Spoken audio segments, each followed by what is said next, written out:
going to call into session. I'm going to call into session the May 23rd, 2024 meeting of the City Council, Concord City Council Fiscal Finance Committee, sorry, wrong F, Finance Committee. And I believe that our secretary for the moment has counted noses. All right, thank you very much. Mr. City Manager, welcome. I'll turn it over to you. I believe that we're moving into general fund territory. Yes, and tonight, usually, so we don't forget, the first thing on the agenda is the minutes that you've all been sent for the 16th and the 20th. And just need to... Indeed. Do I have a motion to... So moved. Second. Moved and seconded. Any discussion? All those in favor of the motion as made, please signify by saying aye. Aye. Opposed, no. Ayes have it. Thank you, Mr. Manager. Thank you. So tonight we'll review the operating budgets for the Community Development Department, Library, Parks and Recreation, and Human Services. When these budget reviews are complete, then I'll turn it over to the presentation over to the Assistant Community Development Director, Tim Thompson, and he'll discuss the capital improvement program. So first of all, you want to be on item agenda number 4. Give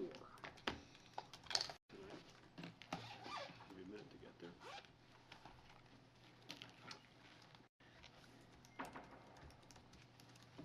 So on item number 4, you want to be on page 130.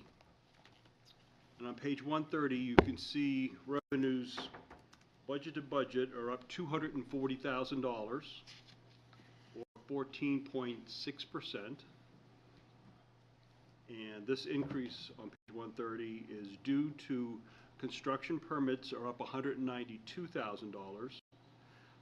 Other permits are up $105,000. This is shift, because we've shifted around the categories here from the inspection fees below, you can see, which are reduced by $100,000. So these are just, really you want to look at the totals here. And licenses are up $40,000, and this includes food licenses for $10,000, outdoor seating $15,000 up, and application fees for health and licensing up by $15,000. On page 131, if you scroll to that, you see budget to budget. Expenses are up $272,000, or 5.8%. This increase is due to wage and benefit increases, which $243,000 or 13%. Also included in this budget are code division upgrades for a permit tech position and an increase in professional development dollars, like you've seen. I've tried to do that with all the departments as we go through. In the engineering division, we're proposing to eliminate the permitting system coordinator position, and then in exchange for that, have a civil engineer project manager position, because we have so many capital projects that we're looking at from the previous year and in the future years. Also looking at adding a computer. There's about $2,500 there. A magnetic manhole cover lifter, so for lifting manholes, as you would think it would be. $1,100 in funding for aerial imagery. In the past, you might remember, every several years we'd go around and we'd actually fund a program to have aerial imagery done of the city. This is more of a subscription service here, and it will be done actually, we'll have the data much more often. So you'll have it more on an annual basis than every 4 or 5 years. So I think it'd be very useful for the community. And I'd be glad to answer any questions. Any questions for the City Manager? Councilor Kretovic. Thank you, Your Honor. Mr. City Manager, one of the items under community development was for a noise consultant at $8,000, which we're not funding. Just for clarity of the residents that are in the rural areas around Ward 3 that had some concerns about some consistent noise going on for the last 18 months, that we believe the source of that is making some concessions and putting up some barriers to limit that noise. Is that why you decided not to fund that? And am I talking about the right project? Yes, and well, the issue with noise is it's very difficult in the sense that if you were to obtain the equipment to do the noise monitoring, you'd have to do a couple of things. One is you have to make sure it's properly calibrated, and that's a challenge in and of itself. And you have to make sure whoever using it is properly trained in that, and there's a cost associated with that. And even then, when you go, if you are actually to go to resolution, go to court or whatever you need to do, there's always challenges associated with that. My thought is if that is something the city council would want to do on any particular case, we'd come in, you'd appropriate the dollars to do that, or ask me to find the dollars to do that, and would actually go and hire an expert to do that for us, and not try to become the expert ourselves. I'll try my very best not to bother your staff anymore. Okay. Thank you. Was that a follow-up question? No, sir. Okay. Any other questions? I'm sorry, Councilor Brown. Yes, just an observation. Yes. That there has been a number of new personnel in the Community Development Department. Yes. Approximately how many folks are in this department that have less than 18 months with the city? Let me ask Mr. Walsh, he was probably the better.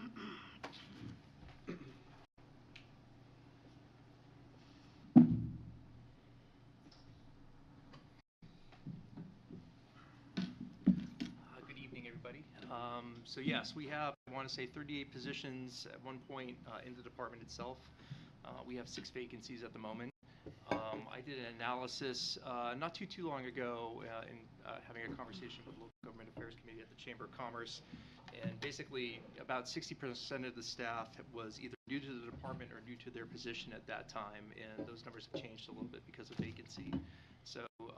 So yes, we have, there's been a fair amount of turnover in the department. We have new staff, and we've been working through that.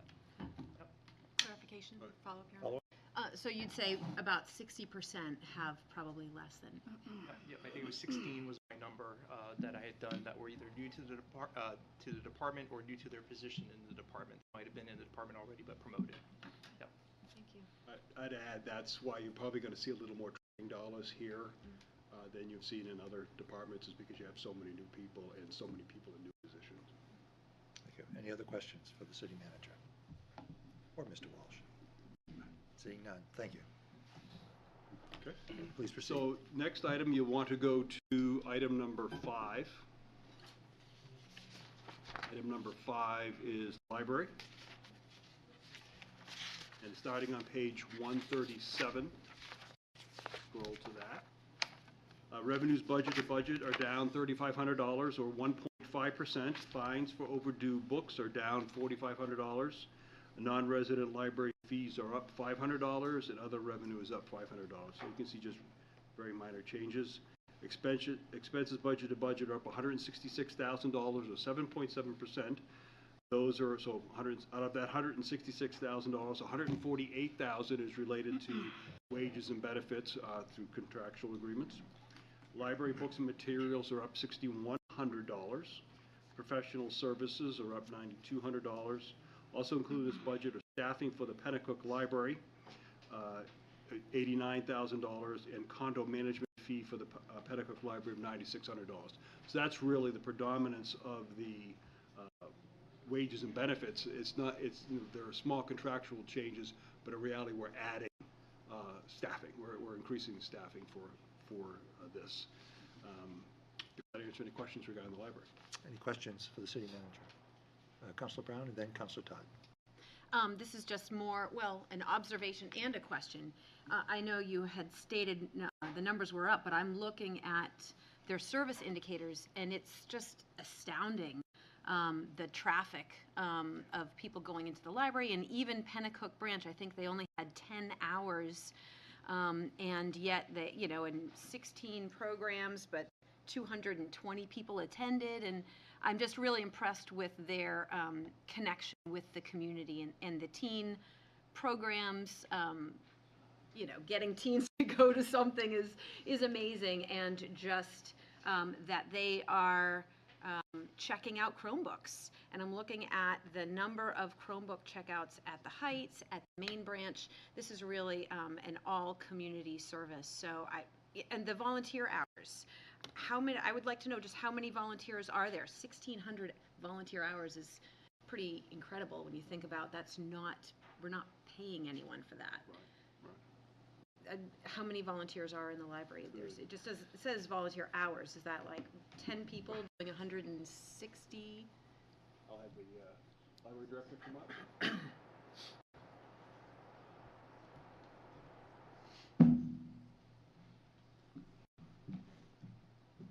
Welcome. Hi, thank you. It's probably about 15. So we have a book sale team of about 6 to 8. We also have a teen volunteer crew that helps out. They do all kinds of help with the children's department and different programming and prep work and that kind of thing. Probably varies between 12 to 15, sometimes a little more, sometimes a little bit less. But yeah, they're really dedicated, do a fantastic job. As you know, our book sale runs 24/7 year round, so that pretty much never has any time off. It's we get so many donations that they have to go through and pull through, and the staff helps them, certainly evaluate them, kind of see what kind of stuff we get. Yeah, this Follow up? I think what you're doing is incredible. I see that you reach, when I go to the library, I see people of all walks of life and that are receiving assistance, whether it's elderly folks with electronic equipment or unhoused folks that are just sitting on the computer. Everyone is greeted with a smile. So yeah, I think you're doing great stuff. Thank you. Pass that on. Councilor Todd. Thank you, Your Honor. Comment and a question. My comment is I'm very happy to see the number of events go up to 52. I think that's really excellent. It looks like we're really going to be hitting the ground running with this new branch, so I'm really happy about that. Had a couple of folks ask me what they might be able to anticipate in terms of hours for the new branch. Do we have any sense of that yet? Yeah, we've been working with Parks and Rec on that, trying to figure out what our long-term plans are going to be. We think we're probably going to start with 18 hours a week and also increase our Heights branch to 18 hours, so they'll both be 18 and in unison. 3 days a week library will probably be in there, 3 days a week Parks and Rec, so we're trying to figure out the schedule of how we're going to use it as much as possible to maximize. And then from there, we're going to kind of see, we know kind of an idea about Boys and Girls Club, what their hours are going to be, how that's going to grow, how that may change after their first year, and then as well as the views from the high school and the walkability of people in the village there who might come down. So kind of the starting point, we'll kind of etch that out, and then we'll market that and let the public know in the summer, what that's going to look like. Good, thank you. Follow up, Your Honor? Follow up. Yeah, thank you. Yes, and I want to clarify too, because I think I mentioned the 52 events, but I'm correct in saying that is actually just library events. That does not include what the Parks and Rec may be planning for. It is, right. and it'll probably be more than that. But again, without any data, we kind of want to see where we are. We'll probably start doing a weekly story time, just alone by itself, craft time, that sort of thing. And then we'll probably expand from there with some larger programs, outside vendors, staff-run stuff.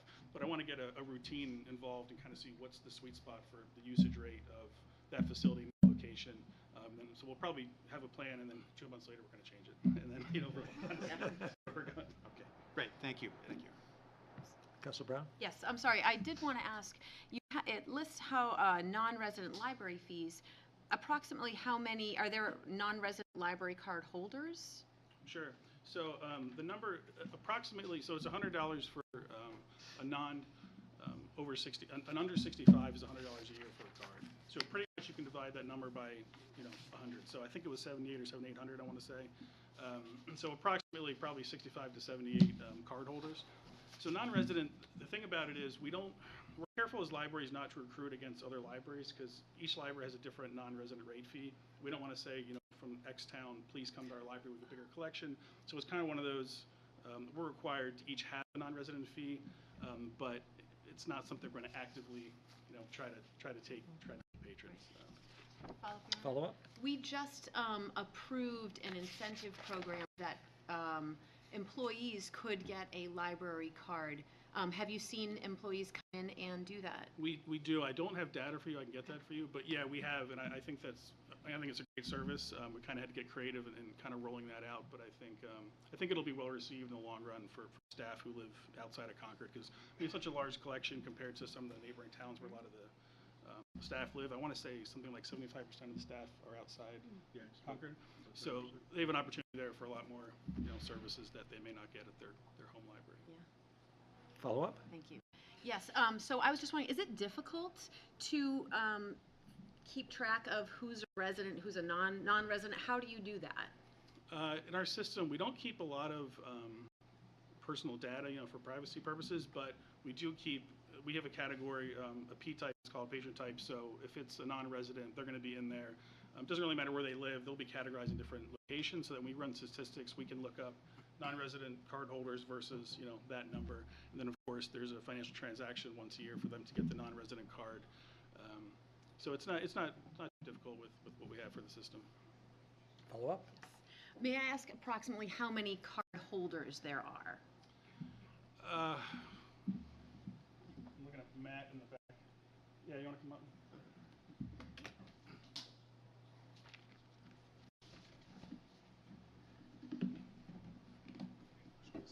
You can't stay.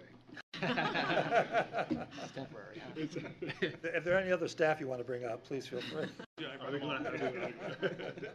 Yeah, I've looked at those numbers recently. It's just over 10,000 so active cardholders. 10,000 active card holders, and only 78 are non-residents out of 44,000. And I think I mentioned this, so we purge, when we got a new system and during the pandemic, so we don't keep card holders from 10 or 15 years ago. It doesn't really serve any accurate data for us. So that's active card holders is the term that we use for that. Follow up. When you say is it like within the last 5 years, or this is how often do you update the library card holders? Well, we went to a new system, 6 years ago? Yep. So 6 years ago was a massive culling, and we went to a new library system, online system changed, so we had to transfer the data. So that was a big one, and then during the pandemic, we kind of looked at some numbers and data and kind of figured out how to get people back in the building and what they were doing and what they were using service-wise, and so we are kind of in a good spot now, I think. So this is accurate current numbers? I think it's pretty 10,000. accurate. Wow. Thank you. Any other questions about the library? Which, by the way, is a jewel in the city's crown and a great asset, so thank you for the work you're doing. Yes, thank you. Thank you. Don't let it go to your head. Thank you. So just to recap, if you approve the budget as presented, so we would go from, the plan is to go from 12 hours up at the, and this was the plan from the city, just so the new council, so this is the plan for the city council all along. As we come out of COVID and with the branch system, we'd go from 12 hours at the Heights to 18 hours, and would go from 10 hours at Pennacook to 18 hours. And go back, try to stagger each when those are open so that there's a branch, open a lot. So that's the plan, if you approve the budget. Thank you. So going to the Councilor, next. I'm sorry, Councilor Sorry. Brown has a question. Can I, just because of what you just said, when you say 18 hours, is that including times that they're on the bike? These are when the branch This is doors, the you can physical walk building. through the door. Okay, Yep. thank you. You have a chance to ask another one. I'll see. All right, Mr. City Manager. So that is library. Next, you'll want to go to item number 6, which is Parks and Recreation. And you want to be on page 141. And budget-to-budget revenues are up $133,000 or 11.7%. This is due to increase in really 4 categories: camps, $29,000, aquatics, $10,000, program fees, $31,000, and a cemetery trusts, $63,000. We move monies from the cemetery trust where they can support operations and improvements. On page 142, if you slide to that page, you'll see budget-to-budget expenses are up $279,000 or 7%. This is due to wage and benefit increases of $238,000, which includes the additional staff work, reduction of professional services for tree work, which is a one-time cost in the last budget in '24, so that's a reduction of $20,000. Electricity is up $8,700, natural gas $5,700. Also included in the budget is funding for the staffing. As you saw in the library, now you see in Park and Rec, staffing for the Pennacook Activity Room of $65,000, overtime reduction of $15,000. We need to have a chimney inspection and repairs for $9,000, panic button upgrade $3,500, sprinkler system inspection is due, that's $4,000, new laptop is $2,100, and staff training $3,000. I'd be glad to answer any questions regarding Park and Recreation. Councilor McNamara. Thank you. Thank you, Your Honor. Just a quick question on the camps, and I see there's donations of $2,500. Do we have a breakout of scholarship amounts? Or did I miss that? Can you find out?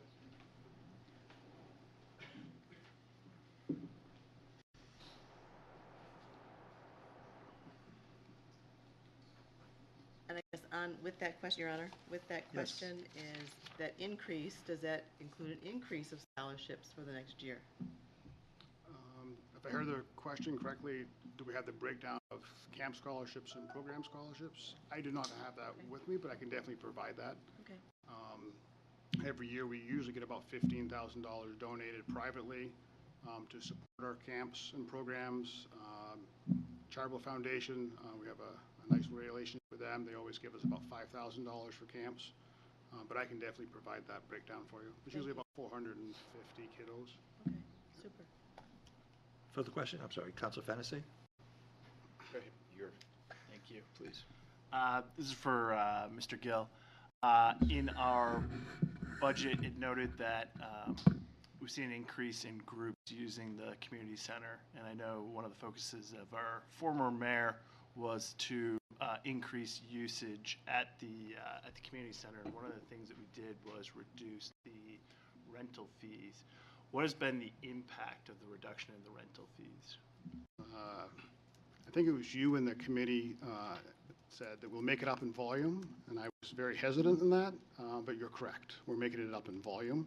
The first year when we lowered the fees, we did lose $6,000 compared to the previous year. But right now, year to date, we're ahead $9,000 from even 2 years ago.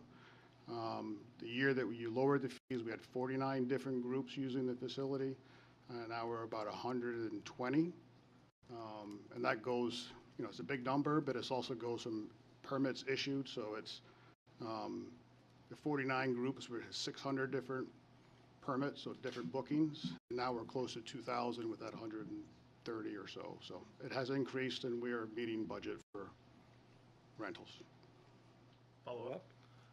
I know one of the programs that was funded through, I think, the city manager's programming fund that we put together was the community I think it was on Sunday afternoons.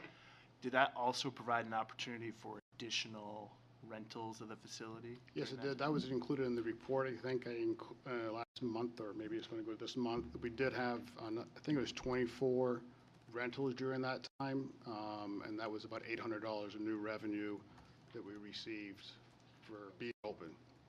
Yeah. Thank you. Councilor Keach? Thank you, Your Honor. Mr. Gill, with regard to staffing, I know at Memorial Field, there's generally staff on location when the fields are in use, so that's pretty well regulated. But with regard to other fields around the city, when a organization pulls a permit or whatever for the field, how is that enforced, or if someone is occupying the field, how are conflicts resolved? And I'm asking the question because increasingly I'm getting calls about Keach Park in particular. Anybody who is on the field permitted would have a permit. They can view the permit on the phone. We do ask them to bring a permit with you by phone or on paper. So if somebody is there and they're saying they're there because they rented the facility, they should be able to provide a copy of a permit. The exception would be like our Parks and Rec leagues, soccer leagues are up there. Individual coaches won't have that. Same thing would probably be like for Babe Ruth or Concord Youth Hockey. A coach might be at a facility, but not the league organizer. But usually, up until now, I think it's all been resolved. I haven't heard any too many problems regarding conflicts. Okay, great. Thank you. Thank you. Any other questions? Councilor Brown? May I ask a few? Sure. Thanks. So I noticed the budget states there's 230 parks, but then the year-end Parks and Rec report shows that there's, or 230 acres, this says 339 acres. Is Parks and Rec responsible for all of these parks, Yes. including Healy Park? Healy Park is a park that's under us. Right now, we have it closed online due to the homeless population, and we'll be coming to you sometime this summer to help address that. And then volunteer hours. There were 1,600 volunteer hours. How many volunteer hours are there at Parks? I know you have volunteers. We probably about have, Laura, I'm going to say it's over 3,000, but it's around 3,000 hours, if not more. I can get that to you too if you need that. We usually about have 115 to 150 volunteers a year. And that's coaches, that's some of the refs are volunteering. It doesn't, this year includes, we had 15 volunteers for the community program that we did with the community center. It does not include, and we probably should include it, is all the adoptive spotters. We have about another 30 areas that are adopted by residents, but we don't really track those hours, but we can get that to you fairly easy. Futsal, so the mini pitch is up. How often is that being used? Just about when the weather's nice, just about every day when I look out after school is being used. We are continuing for the second year. We have a free futsal program on Wednesday nights that we just started. We did that all last summer, and we'll do that this summer too. But it is used a lot. All set? Two more questions. Yep, Counselor. really. The Wings and Wheels event, that was funded, or that received some funding from the Yes, that city? was funded in last year's budget. I think it was the airport fund. I think the city manager appropriated $5,000, and that continues to this year. Can I ask what the turnout was for that event? It was awesome. Okay, It was well, a couple thousand people. It was busy all day. We ran out of parking. The weather was beautiful. okay. And the last is a comment that I'm thrilled that we again received the grant from housing, I'm trying to find it, for swimming lessons. I think that is just incredible, and that's for all kids in Concord and Pennacook to get free swimming lessons. I hope everyone takes advantage of that because we are surrounded by rivers and, yeah. It's been a wonderful partnership over the past 10 or so years. They've been Yeah. great partners. I think that's great. Thank you.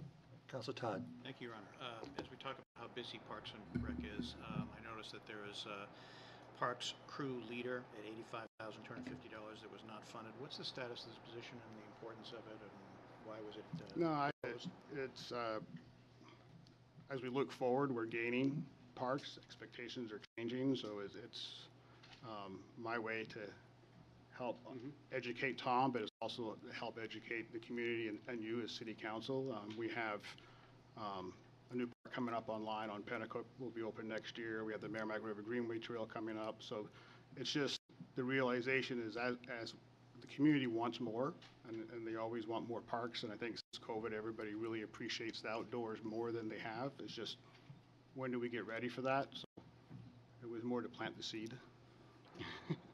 If I could add, and I think as you notice, what will happen will be over time, all these parks are going to be interconnected with the trail system. So the trails will in essence become part of that whole park atmosphere.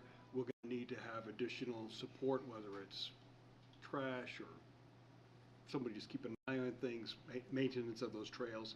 You can leave it to volunteers for only so long, and the volunteers have done fantastic work over the last 100 years.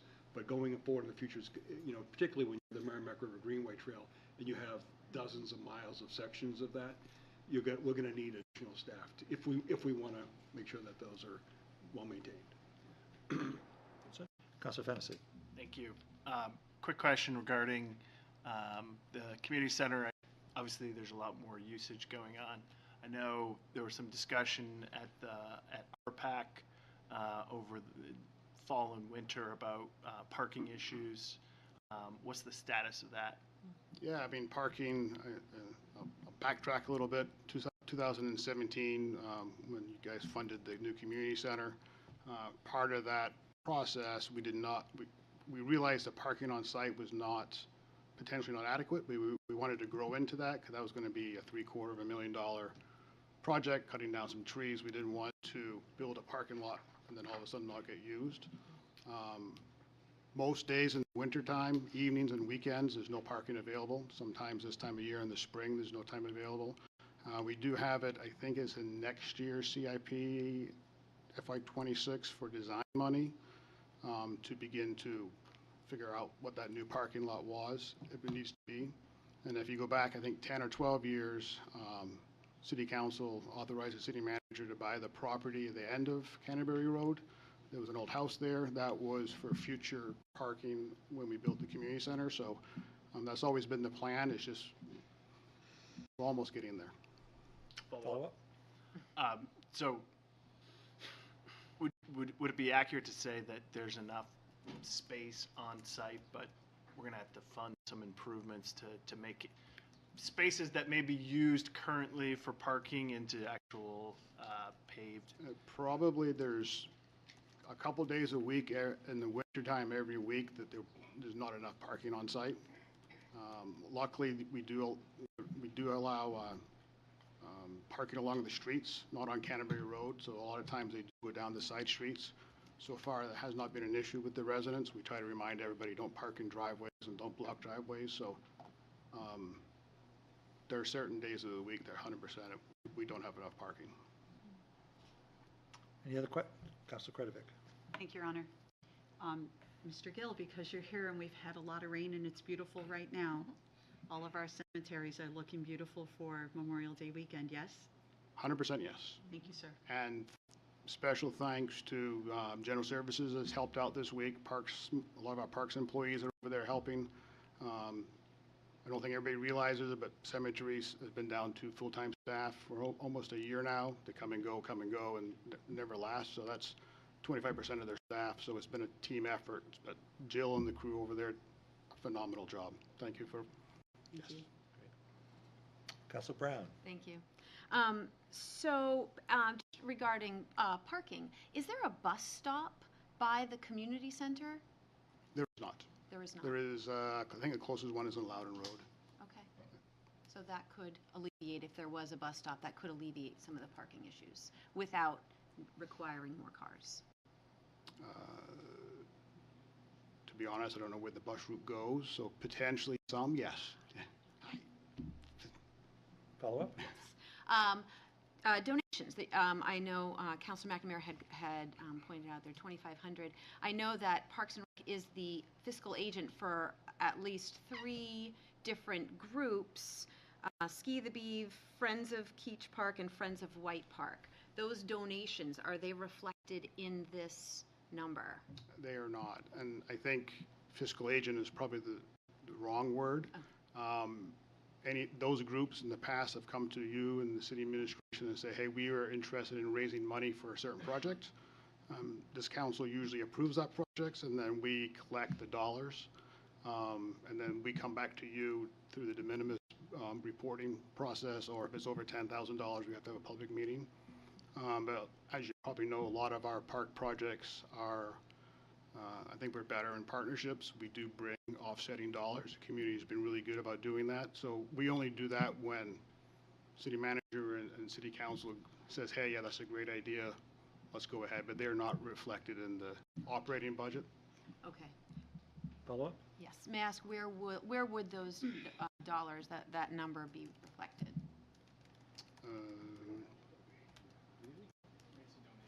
Grants and donations? Oh, are you thinking in terms of an account or? in terms- Yeah, how would we see like how much has been collected through these groups?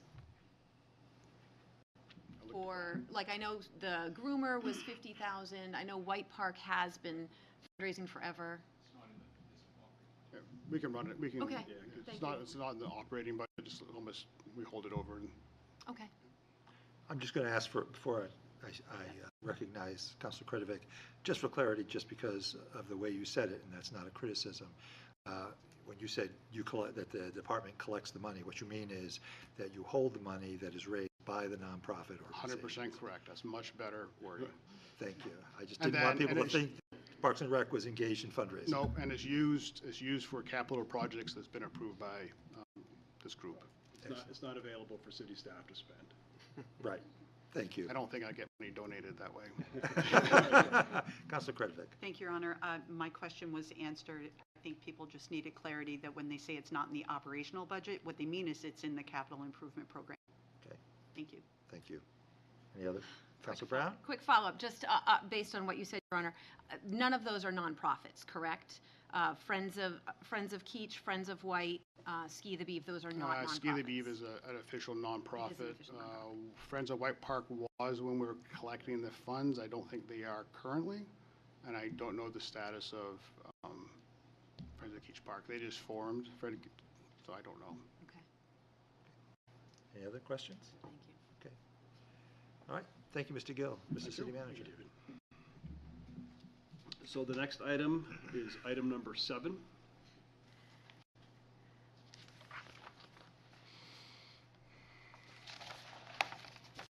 That is Human Services.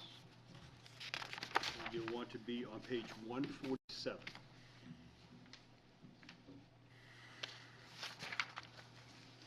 And on page 147, revenue budget to budget is flat. Expenses budget to budget are up $248,000 or 30.3%. Main drivers for this increase are wage and benefit increases, $87,000, and that's mostly due to the administrative specialist position moving from a part-time to a full-time. Recommending that because just the sheer volume of cases that we're dealing with and clients that we're dealing with, we need that extra staff support. There's also a new software maintenance program for $14,000, but we'll look at that the pricing as we go forward. And increased costs for rent. So of course we pay for rent for clients, and that is up to $130,000 due to increased needs. And that's most, because as you know, most outside funding from other agencies has dried up. So that is dollars that are available to house folks. Be glad to answer any questions. Any questions for the City Manager? Councilor Todd. Thank you, Your Honor. Speaking of the rent, I know that item 10, special program rent, was requested at $135,000. Can you explain why this is not included or not needed?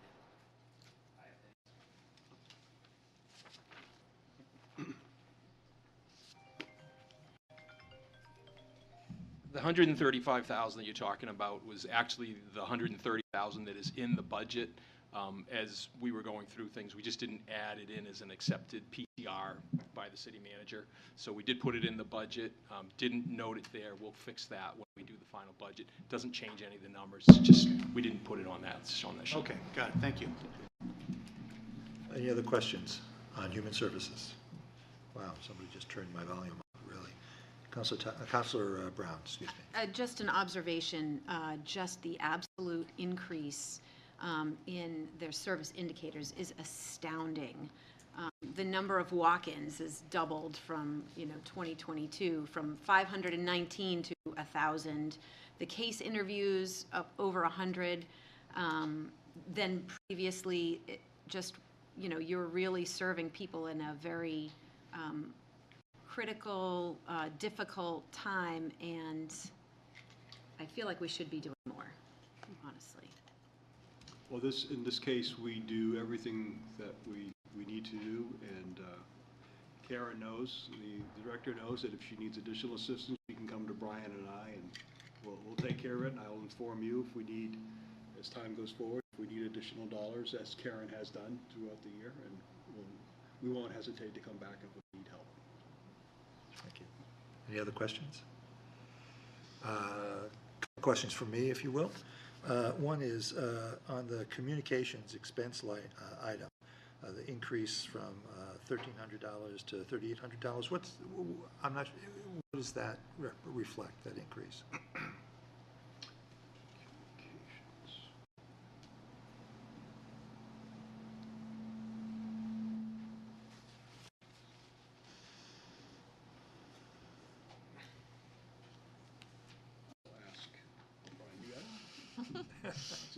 You'll notice, across some of the budgets, that some of the communication lines are up and some are down. Part of it is the way that we distribute the communications overall. Yeah. Yeah. So we take the total number, we distribute it. We come up with different distributions from time to time. That's me and my math stuff. So next year we'll have a new formula. Yeah, we'll come up with a different formula. That's why I never had a math teacher I liked. Really hurt, right? You know I'm teasing, you know I'm teasing. I do have one other question, and that is the emergency assistance that we provide to people. Our line item was 200,000, I think, this fiscal year, and I think we increased it by 130, did we? All right. Where is that reflected on page 147? Is that special programs? Yes. Yes. Okay, thank you. That's all. That just includes burials, Right, medication. right. I just wanted to make sure I knew where it was. Thank you. Please proceed. Okay, and with that, I'll turn it over to Tim Thompson. He'll go through the capital budget.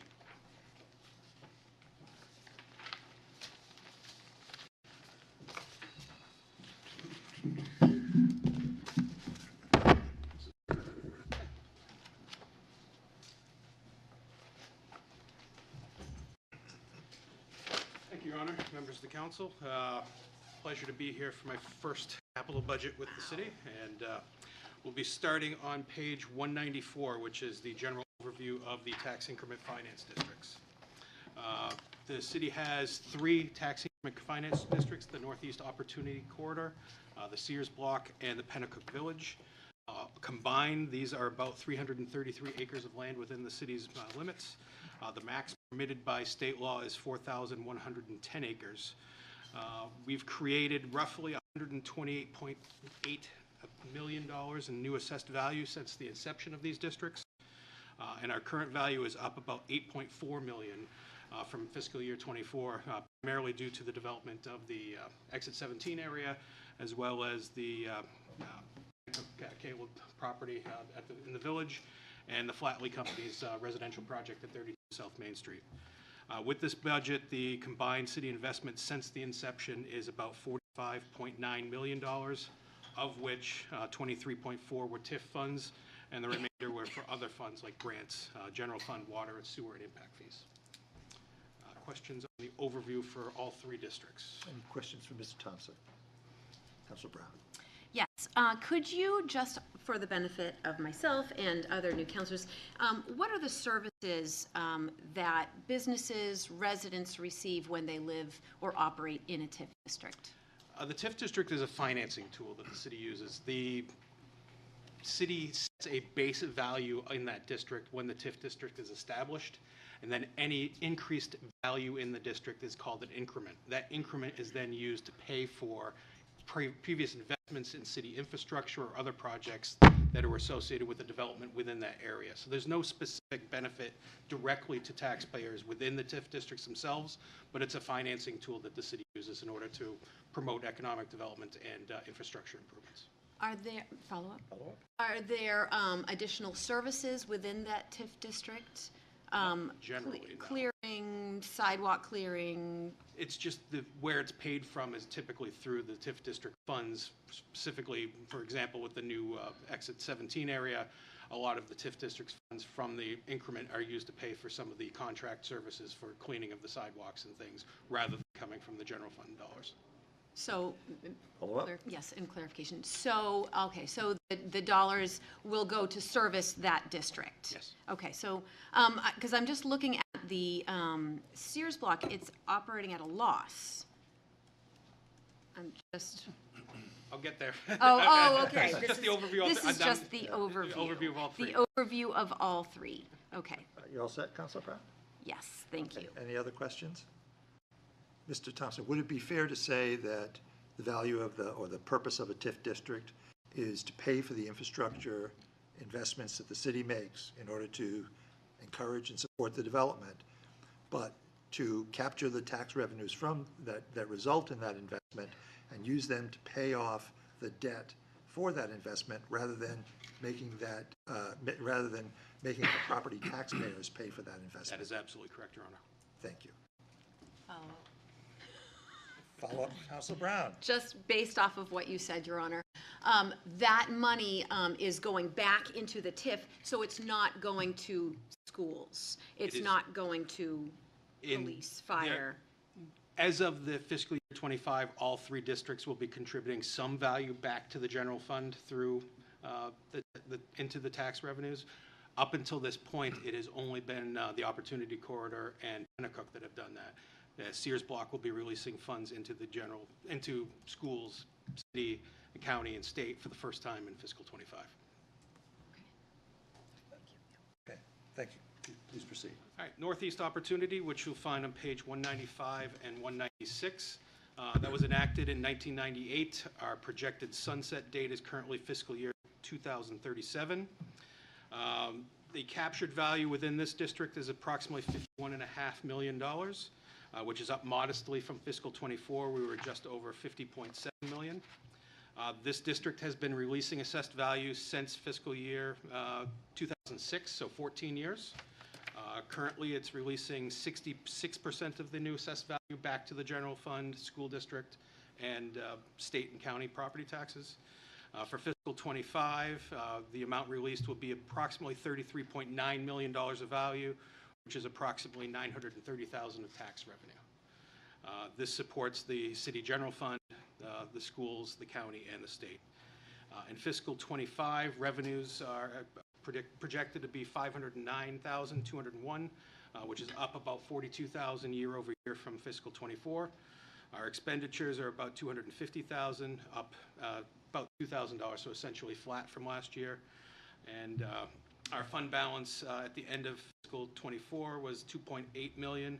We're projecting about $3.2 million for fund balance for fiscal '25.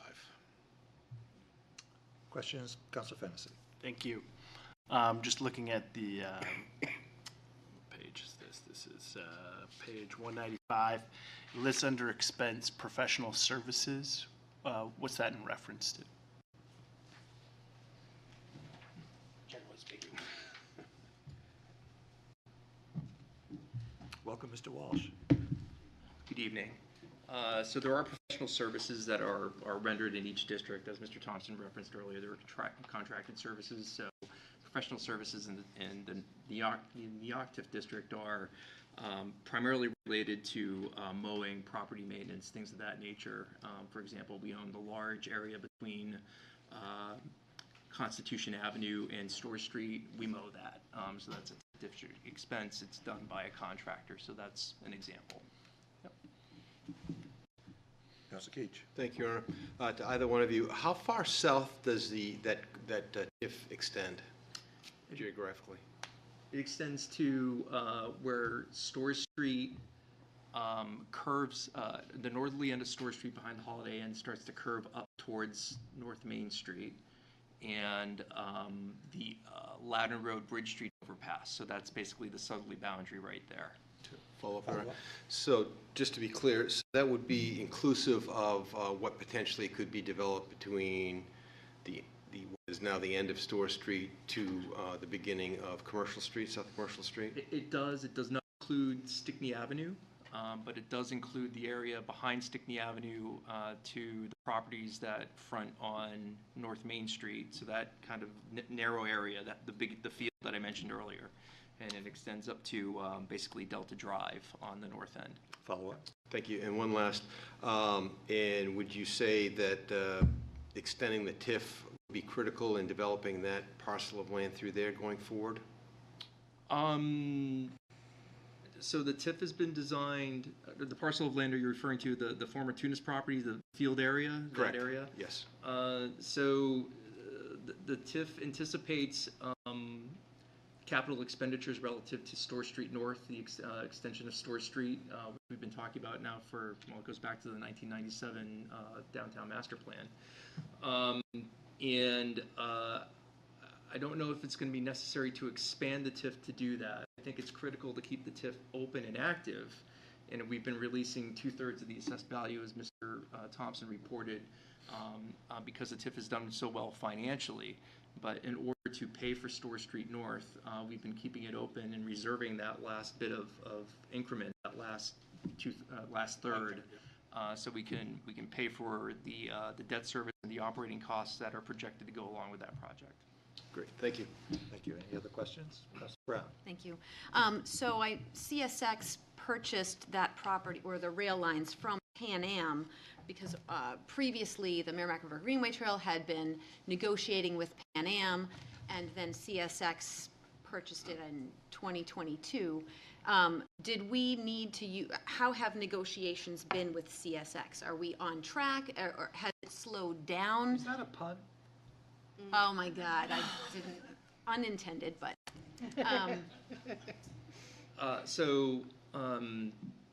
Related to the TIF, the Nyack TIF district, but not, but related. So that portion of the former Pan Am Rail that is north of Horseshoe Pond Lane has been discontinued and released, although it is still part of the high-speed rail corridor. Everything south of there, back through the field property that I mentioned earlier, is still part of active rail and has not been discontinued.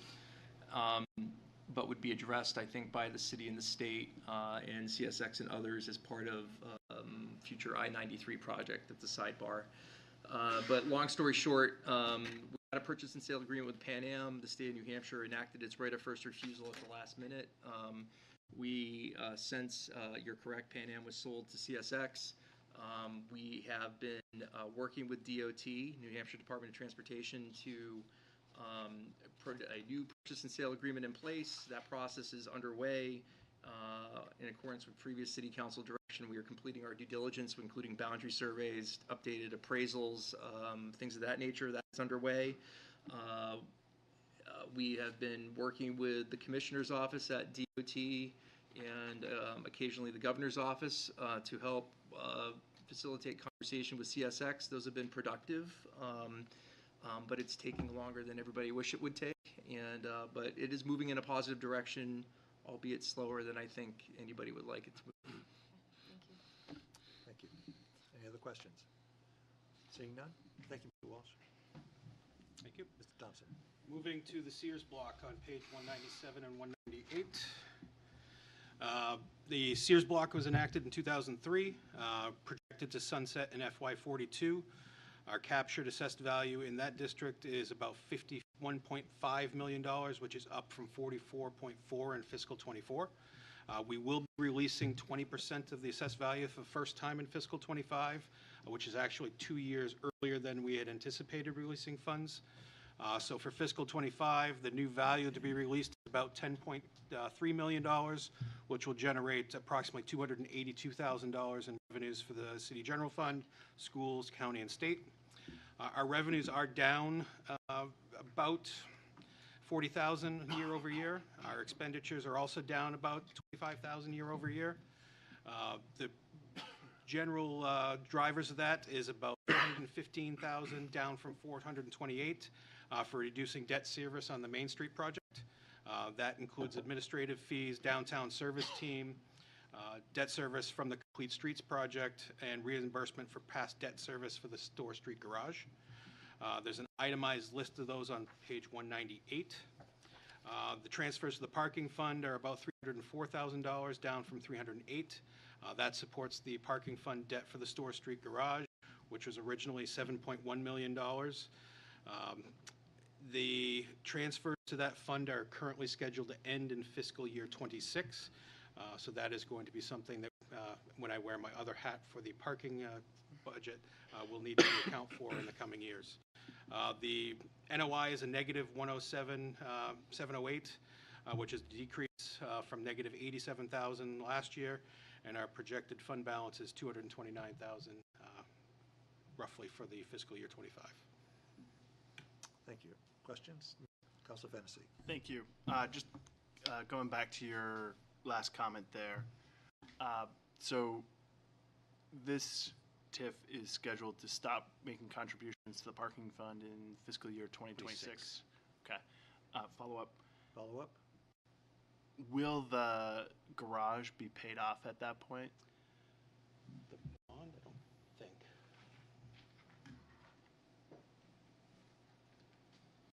Welcome back, Mr. Walsh. Thank you. Thank you for your question. So yes, this is the original debt service that was used to build the garage that was issued 20 years ago. So yes, it will be largely paid off at that point. We still have some residual TIF debt on associated with the garage that was stems from a project from 4 or 5 years ago relative to repairing the what everybody would refer to as the entry vestibule into Red River Theater. It's actually part of the city's garage, but it's everybody thinks it's part of Red River Theater. So, but that is relatively small money. I want to say the debt on that was around $160,000, and we've been paying for a few years. So, so we're going to have that, and then the other is we still have we recently completed in 2021 or two. About $1 million renovation to the garage because of lighting, sealants, things like that. So there is going to be still a little bit of debt associated with the garage, but from a parking fund perspective, much less than there has been before. Yep. Brown. Thank you. So the Isabella Apartments are included in this? Yes, their value is being added to the district this year. Okay. A follow-up? Follow-up? Are those apartments full? Do we know? They're not full yet because the building's not done. Or reserved? For what we understand, leasing has been very robust. Okay. Yeah, but we anticipate it's going to be Full probably upon. full on, probably in day one. Yeah. Okay. Follow-up. Just looking at the administrative fees associated with management and administration in that district, do those fees, the $24,392, do those go towards that? Is it incorporating that? That one, I'm not sure. So each district, there's an admin fee that's been assessed to each district, and it's on a proportional basis. And what that really covers is kind of the time that staff puts into it, whether it's my position or Mr. Thompson's or the finance department or the city manager or the legal department. So that's what that admin charges for, and to help manage these three districts. And there's a charge that's assessed not only to this one, but also the other two. So this is your time. Yep. Is that One. follow-up? Yes, thank you, Or Your one Honor. more question? Well, follow-up. I noticed in the same section, I'm sorry, on page 198. Yes. On number 3, $43,561 to support cleaning and maintenance operations carried out by the downtown. Are they just doing cleaning and maintenance operations in that TIF district? So it's the downtown services team is funded by a variety of sources. The Sears Block TIF district includes the area that is between Depot Street on the north and Theater Street on the south, Store Street on the east, and State Street on the west. And so to the extent that they maintain those areas, including the Main Street project, these funds are to support those efforts because, again, as Mr. Thompson explained, the TIF district does cover its operating expenses, and the downtown services is maintaining streetscapes and other things in those areas. So that's So why it that's is, done. it is, but I'm sorry, follow-up. Follow-up? They don't go beyond that. They're not going all the way to the other end of Main Street. Well, they do, but they're paid for by other dollars outside okay. of that. Okay, This is thank a you. contributing part of their downtown services team budget overall Okay. to what the work they do downtown. Thank you. Any other questions? Thank you, Mr. Walsh. Mr. Thompson? Pennacook Village, page 199 and 201. Our most recent TIF, enacted in 2010, expanded in 2021 to support the development up at Exit 17. The projected sunset right now is fiscal year '24. This also includes the new Canal Street Riverfront Park. There are several variables, including potential future infrastructure improvements and growth for new value in this area. There is a lot of still opportunity for additional development within the district. We're capturing $25.9 million in this district, which is up from 25.2 last year. The key change is that, again, we're releasing captured value of about $3.9 million, or $115,000 in tax revenues. And in this case, it's supporting the city's general fund, the Pennacook Boscawen School District, the state, and the county. The budget is revenue-wise up about $19,000 year over year. Our revenues are up about $40,000 year over year. And our expected fund balance at the end of the fiscal year is about $790,000. Any questions for Mr. Thompson?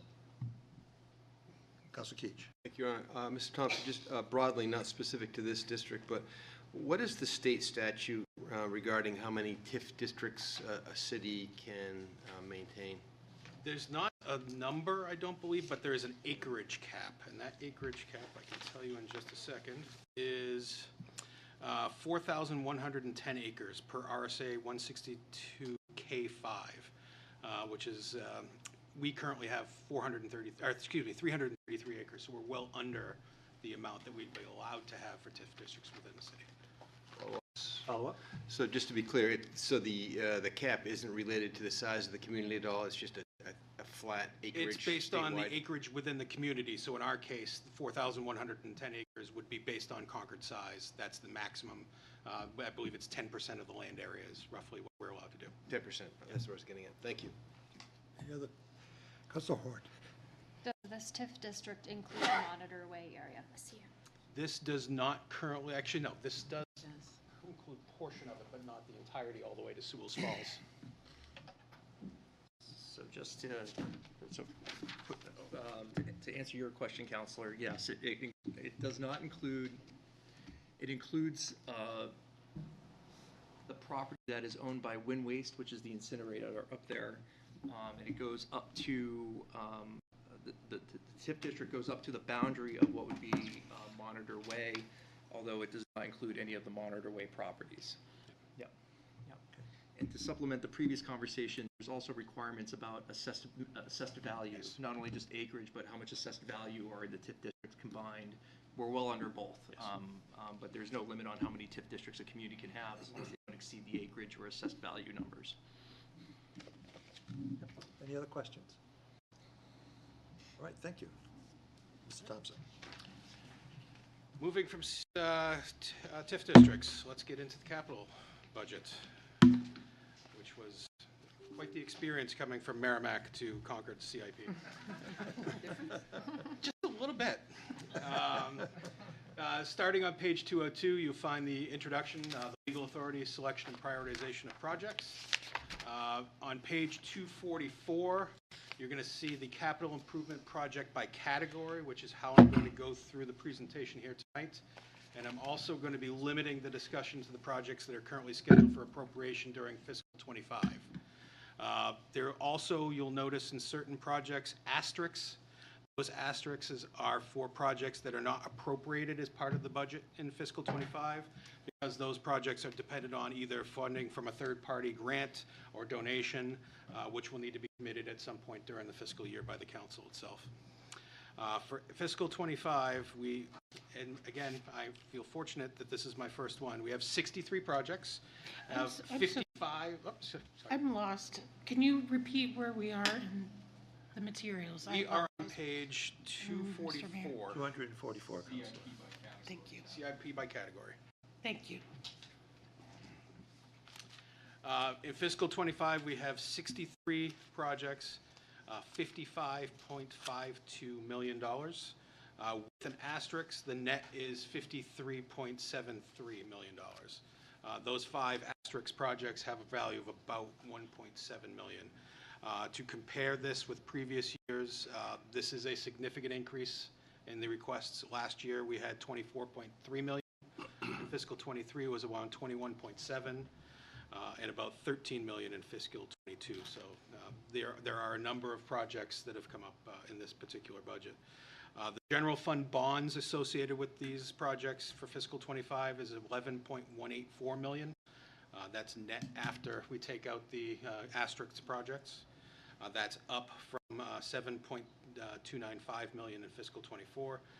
In terms of cash or general fund capital transfers, we're looking at about $586,500, which is slightly up from $571,000 last year.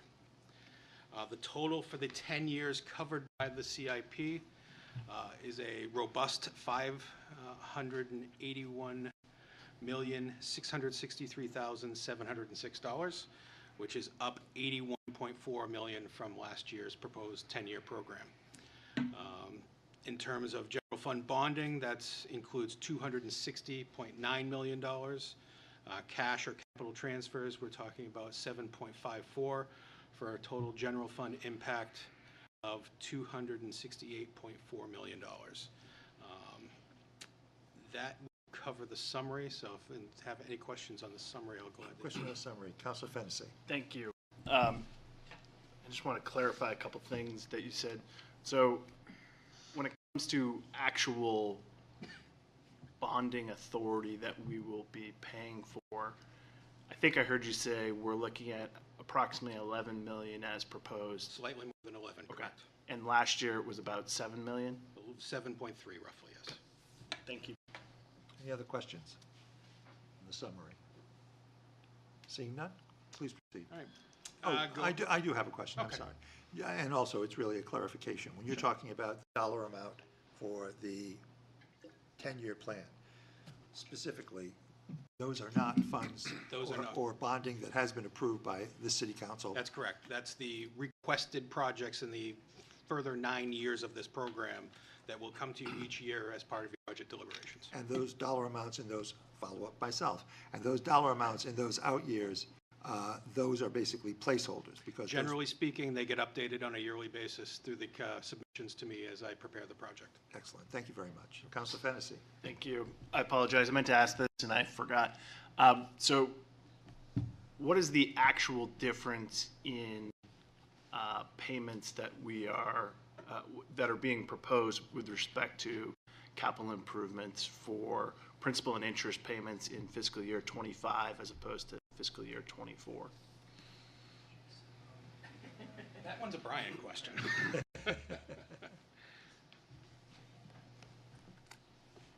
So for the general fund, that difference was $586,000. When we get to the enterprise and special revenue funds, each one of those will be, you'll see the differences in each one of those funds, specifically about those funds. I don't have a list of them right in front of me right now, but I think that when you start looking at the total difference, anything that we're talking about here will only be for FY26. We won't see any debt service in FY25 for this. Follow up? And just a point of clarification, that was going to be my question. For the projects that we would approve, we wouldn't actually start paying principal and interest payments in fiscal year 25. It would be in fiscal year 26. Exactly, for all of the funds, so it's not just a general fund. Everything that's in the FY25 debt service budget is really stuff that was approved prior to FY25. Thank you. Now please proceed. Sure. Going by category, starting with item 3, which is the airport on page 244 through 256. There are 2 projects there totaling just over $5 million. First is CIP 75, which is general airport repairs, which is $10,000 in airport capital transfers from the airport fund. That is for tree removal to meet Federal Aviation Administration requirements. The major project for this year is CIP 383, which is the new Concord Airport Terminal building. That's a $5.05 million project, a mix of federal, state, and city funds. The city share right now out of the airport fund would be a bond of about $1.42 million. We did receive in March an FAA grant for that terminal project. The design of the terminal and parking lot improvements are happening now. It's a very aggressive schedule for this particular grant in order to meet the requirements, and we are anticipating that construction will start during fiscal year 25. Questions on the airport? Councilor Todd. Thank you, Your Honor. I just want to say I support this project. I'm in favor of modernizing our airport facilities, and we want the airport to be more of an economic driver in the future. But although I support the new terminal, at the same time, I just want to acknowledge that this current proposal calls for demolition of the 1937 existing terminal building. Concord had the first airport in New Hampshire, and we have been basically a pioneer in the evolution of New Hampshire aviation. And in fact, the whole airport has been designated as a National Register eligible historic district. And this was upon action by the city in 2011. So the current plan is to demolish a city-owned building in an eligible historic district. So as we're looking for historic preservation initiatives, which we brought up during our priority setting session, I think that would create opportunities where we could perhaps leverage historic resources to advance economic development. And so this project strikes me as an example of such an opportunity. The goal, really, as I see it, is that preservation and economic development should not be viewed as enemies, but that we can work toward more recognition that they in fact go hand in hand. And there's also, of course, environmental and sustainability aspects of demolition of the terminal. We're all kind of aware of that. I know that the city has held some public meetings about this project, and I also understand there was a process that needs to be followed under Section 106 of the National Historic Preservation Act and so forth. And the reason behind the act, I think, is that you empower the community, the residents, the public, to have a voice in federally funded projects involving historic resources.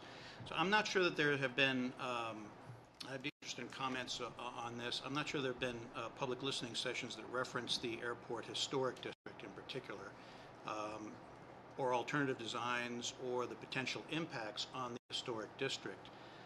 So beyond just a sort of a recitation of the history of the airport, which is good, and we should all learn about that, but just a recognition for public comment about the potential loss of the historic building. I'm thinking by way of example of, the citywide community center, when we were going to repurpose the former Dame School. That had that element to it.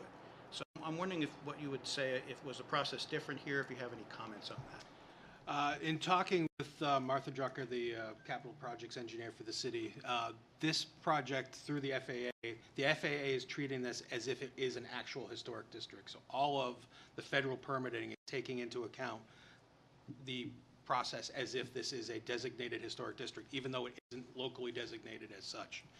So for the purposes of the permitting through the federal process, those requirements, all those meetings and approvals will be part of the process moving forward. It just does not include the additional local process because it is not a actually locally designated historic district. So there's not the additional review by the local boards and commissions beyond the RSA 674-54 process that the planning board will be having coming up next month with part of their non-binding review of the project to see what the normally applicable regulations would have for the project. Follow up? Yeah, thank you. Yeah, I guess I was looking at what the thoughts were about, and I'm really looking to future projects, in the way we, as I say, sort of maximize the leverage we can have with our ability to preserve and boost even further economic development. I'm just wondering about what thoughts are in terms of the public's information about this project, specific to the portion that calls for the demolition of the property.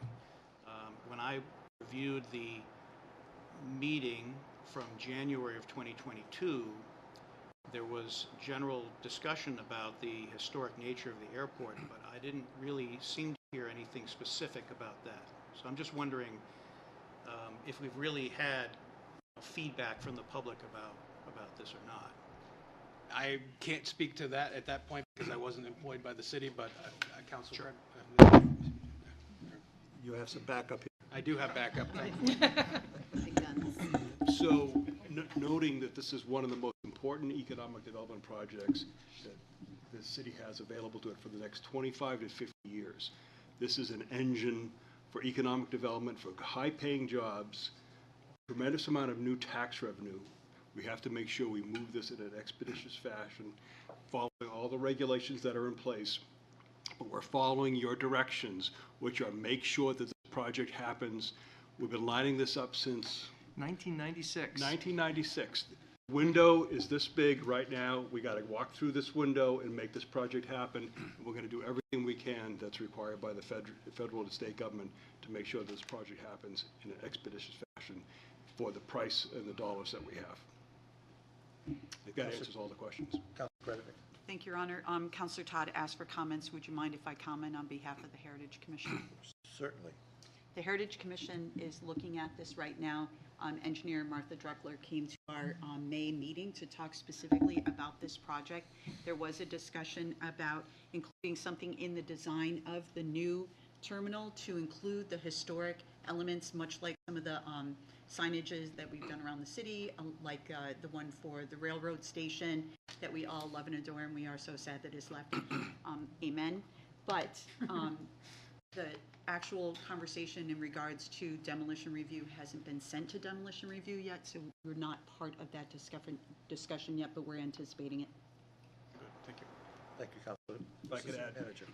I can't emphasize enough that this project has the potential to be, if you think the redevelopment of the Steeplegate Mall property is important, this is far beyond the Steeplegate Mall. This is something that will change the nature of this community for decades. Better.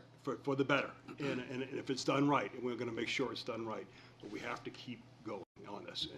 Otherwise, that federal money will dry up, that window will close, and you're going to be left with the airport that none of us want, none of us have wanted for years, that you have right now. Councilor Brown. I'm just curious, Mr. City Manager, when you say it's going to change our community, in what ways do you envision that? How do you see it changing? As an economic engine that will attract airport users, and this will be, as you see, just from my history, I was involved in the redevelopment, actually the development of the Manchester Airport, which is in Londonderry when I was in Londonderry. We got that done in 2.5 years when all the federal agencies said it would take 4. That can change the dynamics of a community. And if it's managed right in terms of not only attracting businesses, but the types of jobs that it attracts, and also the spin-offs from that and the tie-in that we can have to become it's a general aviation airport, but it's something that's going to be, really could become more aviation-based than it is right now. Right now, a lot of the development that you have around the airport is not airport-related development. That can change, but we have to move fast. Follow-up? Yes.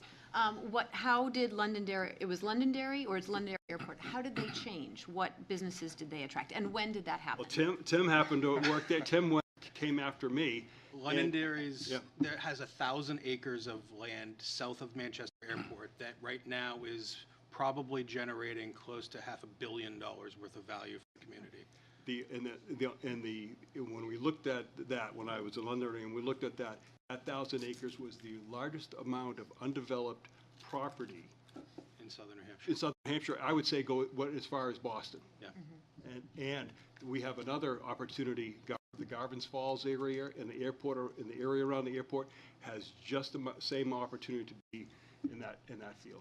Okay, thank you. But we've got to move. And not to, you have a long night tonight, so the arrival of United Therapeutics at the airport is a big thing. Yes. And I think will pay future dividends for the community, especially where Manchester does not want general aviation. Nashua's full up. Pease is very picky about who they let in. They're trying to preserve things over there, so in a good way.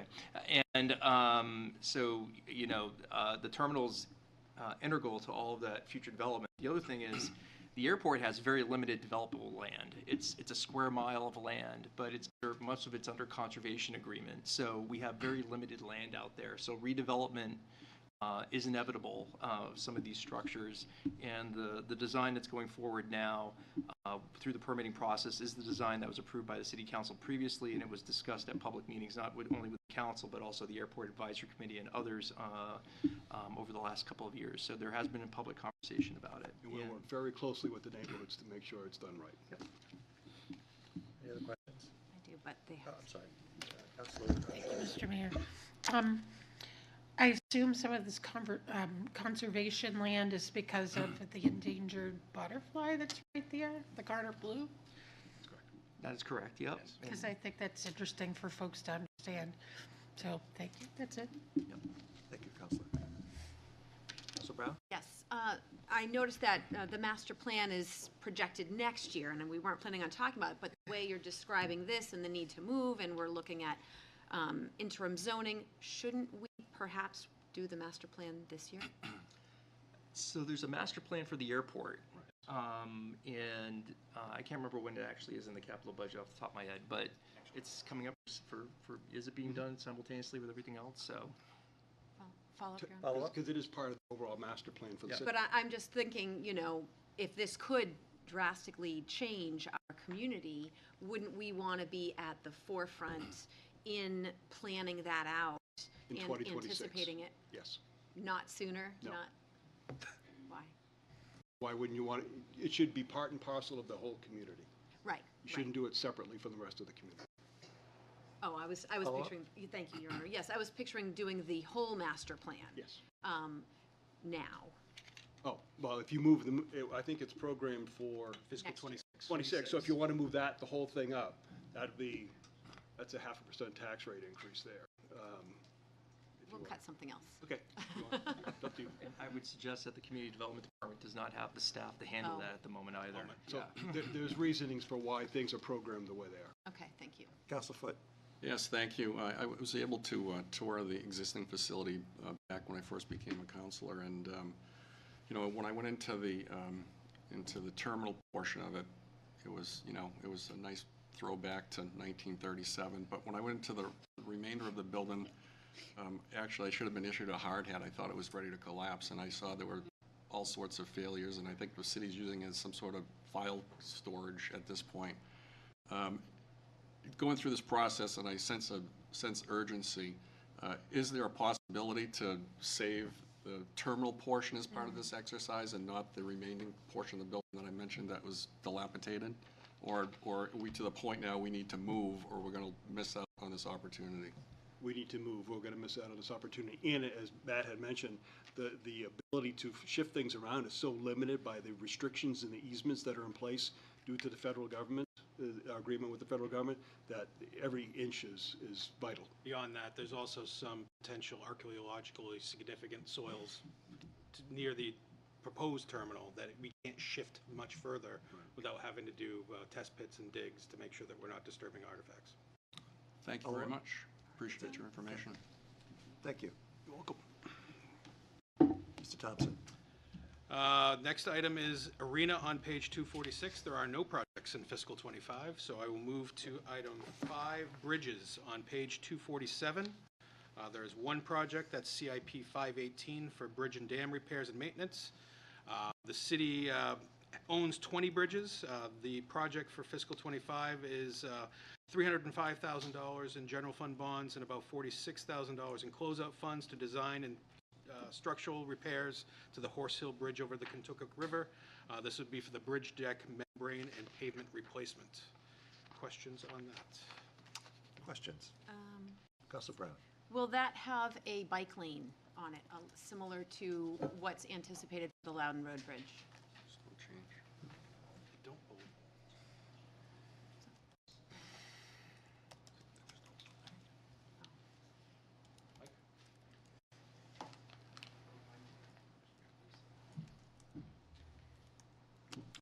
I don't know if there is a bike lane out there over that bridge, so we'd have to get back to you on that, but I don't know that the plans are calling for much beyond repairing what's already out Okay. there. All right, thank you. There's no bike lane, and there won't be a bike lane. Thompson. Next, item 6, cemeteries, page 247. One project, CIP 587 cemetery improvements.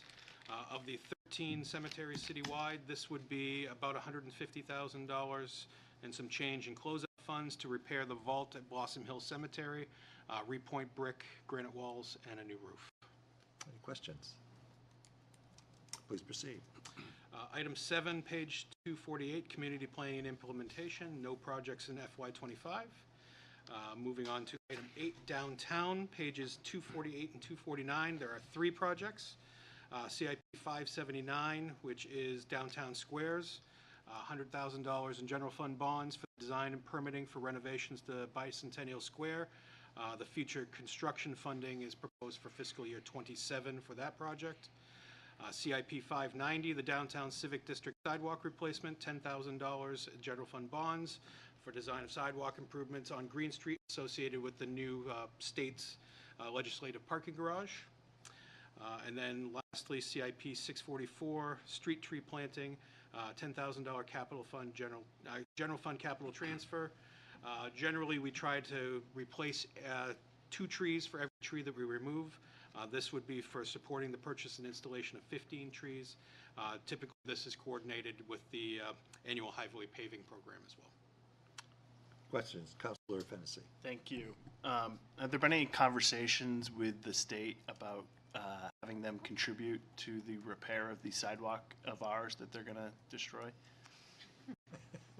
I'll go to the guy who's attended all those committee meetings. There were a lot of them. Yes, so the state is going to be repairing sidewalks that are immediately abutting the block where the project is going to go. So for example, on the south side of Capitol Street between State and Green, they're rebuilding all of that. It will look very much like Main Street. Other things that they're not touching, not so much. This is intended to, as you recall, the city manager delayed the paving program around that block because it was all going to be destroyed. So this is to design some bump outs in front of City Hall and on Capitol Street to improve pedestrian safety at that intersection, as well as down at School Street and Green on both sides. And eventually those would be coming forward to you when the road program comes back to take care of that area. Great, thank you. Okay. Other questions? Councilor Kretovic. Thank you, Your Honor. Mr. Thompson, with relationship to Bicentennial Square, it's very common that we get feedback from the community, the lack of the restroom access that is at Bicentennial Square. Do these dollars represent any repairs and potential opening of those restrooms back to the public? So the restroom was rebuilt not too long ago, within the last 5 or 10 years, is in a good condition. It's a good council decision about operating expenditures if you want that open more than they are. The $100,000 is really designed to do a facelift of Bicentennial Square, similar to what we did of Eagle Square during the Main Street project, and it's really not a wholesale redo of the rethinking of how the park is laid out, but really just replacing and refurbishing the existing plantings, brick, that sort of a thing. So you won't see a massive change in Bicentennial Square. It'll just be repaired, but very much the same as it is today. Thank you, Mr. Thompson. Oh, sorry about that. Have to stay hard. Mr. Thompson. Mr. Thompson is a very talented ventriloquist. Any other questions? All right, Mr. Thompson, please. Item 9, economic development, page 249, one project that's not really an economic development project. This is CIP 639, the full measure and list. It's put in the economic development category because it doesn't fit well in anything else in the CIP. This is the assessing department's phase 2 for updating the assessing records for all city-owned properties. City properties, not city-owned properties, excuse me. There's $385,000 in trust for this. Typically, it's funded from the annual surplus as resources allow. The last full list and measure was done in 1988 to 1990. This is necessary again to make sure that we have accurate data for property assessing and ensure that our properties are taxed accurately and fairly. Just for reference, the city has about 15,000 individual parcels. Questions? Seeing none? Oh, sorry, Councilor Flynn. Did you say 1980? 1988 to 1990. There wasn't even GIS yet. Not really. Thank you. All right. Please proceed. Item 10, fire vehicles, page 250, one project. This is CIP 4, which is the annual fire department vehicle replacement. This year, we're proposing about $1.17 million of general fund bonds and capital closeout funds. This includes $1.1 million to replace engine 5. The engine 5 has been in service since 2016, has over 93,000 miles and nearly 7,500 hours of service on it at this time. The lead time for purchasing these vehicles has increased significantly since COVID, and they're generally engines kept for about 8 years of frontline service and 8 years of reserve times for a total of 16 years of service. The second vehicle proposed this year is $70,000 to replace the assistant fire marshal's vehicle. The department is hoping to replace this with an F-150 pickup, which is better suited to the needs of the position for carrying tools and other equipment for fire investigations. Any questions? Councilor Horn. What happens to the fire vehicles when they're retired from us? They get sold to surplus. Surplus auction, yeah. Thank you. Other questions? I have one. Do we know how many miles is on the vehicle that we're going to be exchanging for the pickup? I believe the pickup has about 53,000 miles on it. Is that a pickup that we're the pickup is the new vehicle. Pickup is what they're hoping to replace the current vehicle with. The existing vehicle has 50,000 on it?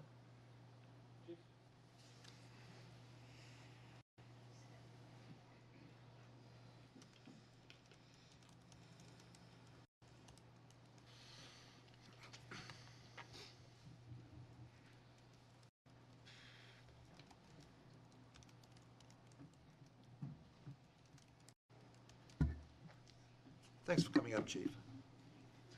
Good evening, Your Honor, members of council. The current, it's an SUV, it's a police interceptor model. We're looking to upgrade that to a pickup truck, as Tim had said, because of the tools as well as the potentially off-gassing cancerous material, so that's not in the passenger compartment. To answer the question, the car that the Assistant Fire Marshal is using right now does have roughly about 53,000 miles on it. We do have another older vehicle that has, I'll have to get you the mileage. It's a higher mileage than that. That's an older vehicle that we are actually looking to swap out. So we wanted to keep the 53,000 in the fleet and That was my question.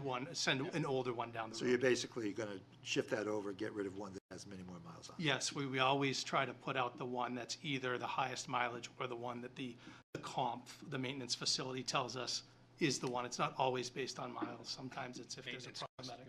Excellent. Thank you. Thanks for coming up. I appreciate that. Thank you. Mr. Thompson? Item 11, golf, on page 250 to 251, 3 projects totaling $1.453 million. CIP 107 is the first, which is the golf course clubhouse and maintenance buildings. $900,000 in golf fund supported bonds for the parking lot expansion and improvements. CIP 235, which is grounds improvements. We have $463,000 roughly in general fund bonds, general fund closeout, and golf bonds. This would be to continue the irrigation program that's been going since 2018. This would be for the next phase of holes 3 through 5 and the next phase of the tree project on holes 15 and 16. This is, again, a multi-year investment that started in 2018 with over $1.57 million of investment to date, and has ranged anywhere from $145,000 in FY18 up to $325,000 last fiscal year in '24. Lastly, a CIP 530, which is golf course equipment. That is a $90,000 golf fund supported bond to replace the mower that handles the rough areas of the golf course, and that particular vehicle typically has a 20-year plus or minus life cycle. Any questions? Councilor Brown? Yes, I'm sorry, did you say 1.57 million has been spent on irrigation since 2018? Yes, for the golf course grounds improvements projects over that time period, yes. Follow-up, Your Honor? Follow-up? Is that including the 375?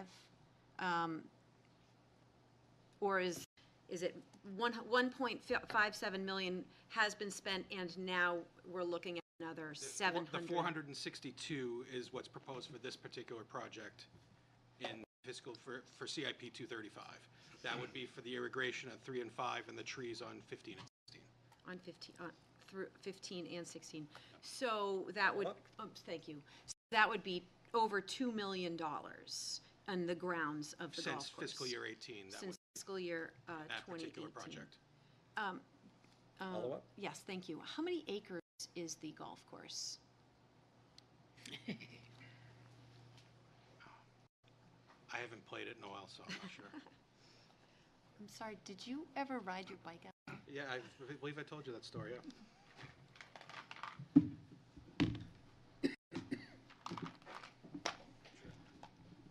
Welcome. Good evening. Good evening. I would tell you the number, but I'd be wrong, so I'm going to let Phil tell you. Yeah, it's approximately about 160 acres of the golf course, and about 135 are playable mowable acreage. Any other questions? Yes. Go ahead. Yes, thank you.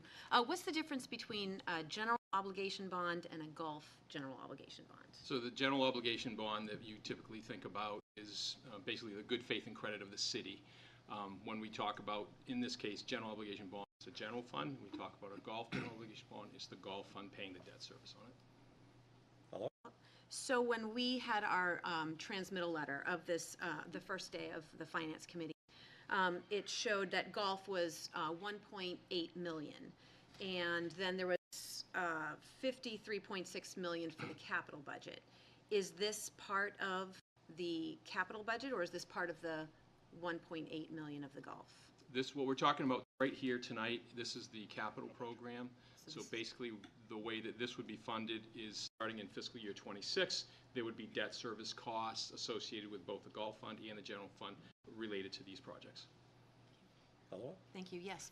So this is in addition to the 1.8 million. The 1.8 million Is that the I think that you're talking about is the operating budget of the golf fund. Included in that, there's a line for debt service. Off the top of my head, I can't remember the amount that we have in there. And then in the general fund, there's a line for debt service. So both of those lines would have an impact in FY '26. So in FY '25, there's no impact for these projects in FY '25. It would be next year. Follow-up? Yes. This is, the irrigation has been going on since 2018, so there's debt service for those. Yes. Approximately how much debt service are we paying for that? You got me on that one. I'd have to get back to you on that. Follow-up? I'm all set. All right. So this was also, golf membership was included in the recruitment and retention that we just approved. And I think we heard that there were quite a few employees that have partaken of that opportunity. How did you identify who was an employee and who was not?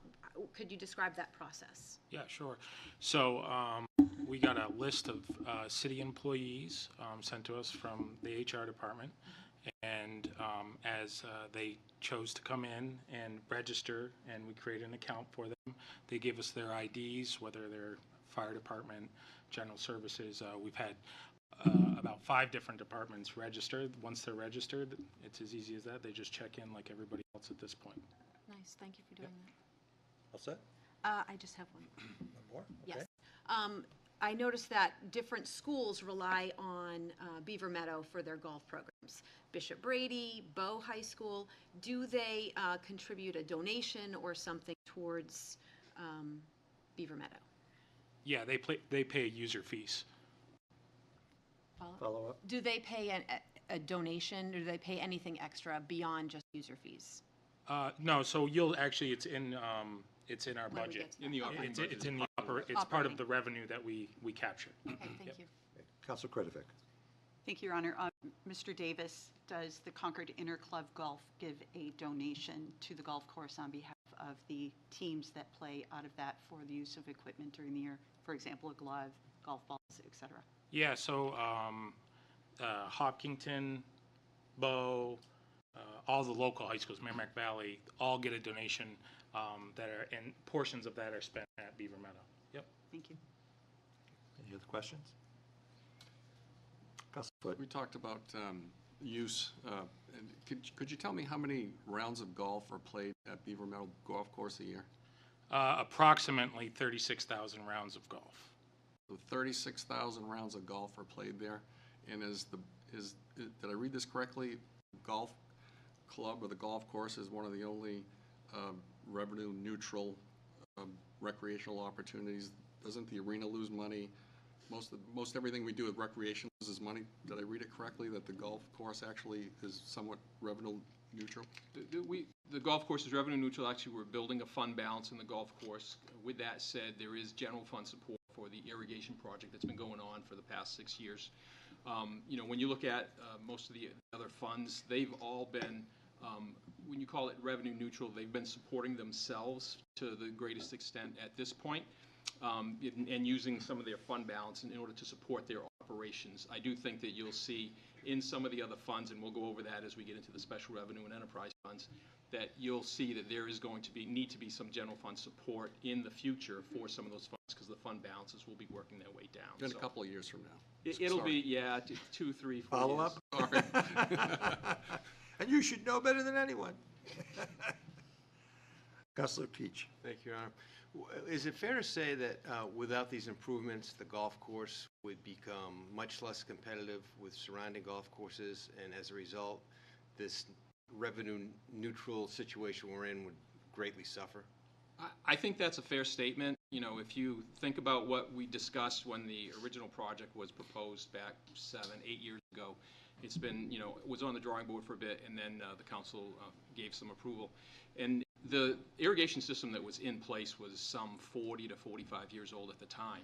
And there were a lot of repairs that needed to be made, you know, every day during the summer. There were breaks, there were lines that, you know, just were, water was not flowing through them properly, the pressure coming from the pump house. So there were a lot of things going on. If we lost that ability to irrigate the golf course, then now you have burnt greens, you got burnt fairways, you've got burnt tee boxes. And when you have that, people don't want to play golf there. So, you know, that would start to diminish the amount of play that would happen at that course. And the conditions, you know, certainly wouldn't support the kind of revenue that we're bringing in now. So I think your statement is very fair. Thank you. Council Brown? Yes. So Beaver Meadow is the oldest golf course, but it started with just 9 holes. Which are those original 9 holes? Like if I want to go and just play the original 9 holes, is it like 1 through 9, or have they changed? Yeah, they changed. You know, if you wanted to play just the original 9 holes, you'd be kind of bouncing back and forth between, you know, 1 and 4 and then 6 and then 17. And it would be kind of a complicated task for probably the best of golfers. So. Follow up? Is there any original part to is there anything that is original? Like we were just talking about the airport and the terminal, maybe keeping that. If I was to go there for historical purposes, what original? So some of the, you know, there's, I mean, obviously a lot of the fairways and some of the greens are of the original that were there, but there's been improvements made through the golf course. I can't give you a specific. Okay, I was just you know. curious. Thank you. Councilor Kretovic? Thank you, Your Honor. Mr. LeBrun, do you recall that we said if we wanted to play the first hole, we'd have to hit over the pickleball people? Exactly. That was where the first hole started, and it ended where the baseball field is today in front of Beaver Meadow School. Oh. You remember that, yes, sir? My memory is fantastic, yes. Other questions? What was the number of rounds of golf? 36,000 approximately. I have not played golf in 30 years. I was terrible at that time. What's a round of golf? Is that one person playing the course? Yep, one person all the way around. They can be 9 holes or 18 holes. We count rounds both 9 and 18. So is that a good number? That's a great number in the short season that we have. Thank you. Mr. Mayor, if you'd like to play golf, I'd love to play with you because it made me feel good about my game. Mr. LeBrun, you would feel like Arnold Palmer or Tiger Woods. I once sliced a ball into a condo unit under construction somewhere down south, and it sounded like a pinball machine. Thank you. Can I ask one more question? Councilor. Thank you, Mr. Davis. Do you have any sense of how many nonprofit organizations utilize the golf course for their fundraising events during the course of the season? Yeah, we have ads as the season goes on, but I would say between 20 and 25. And not only just golf, but they use the tent facility for events and certainly our back room as well. Great, Chet thank Wheeler you. one. Thank you. Thank you, gentlemen. Mr. Thompson? Item 12, GSD vehicle on page 251. One project, which is CIP 121. This is the Vehicle Equipment Replacement Program for General Services. This is a $1.455 million request this year. It's a mix of general fund, water fund, sewer fund supported bonds, as well as the equipment reserve fund. Historically, the expenditure in this line has been between $1 and $1.75 million. We're looking at 1.455 this year. There are currently about 225 vehicles and pieces of equipment in GSD's fleet. The equipment schedule is generally heavy equipment every 20 years, dump trucks every 15 to 20 years, sidewalk tractors every 10, and other vehicles on a 7 to 10 year rotation. This year's project replaces 12 pieces of equipment, highlighted by $460,000 for 2 new dump trucks, $230,000 for a sidewalk tractor, and $115,000 for a wheel loader boom mower. Any questions for Mr. Thompson? Councilor Brown? What is the wheel loader boom motor? I would ask a general services person to answer that question.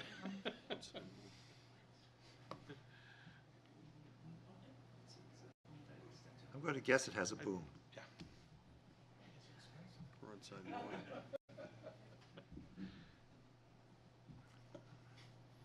Welcome, Mr. Chesley. Good evening. It is basically a piece of equipment that we use to cut slopes with. Slopes? Cut roadside slopes.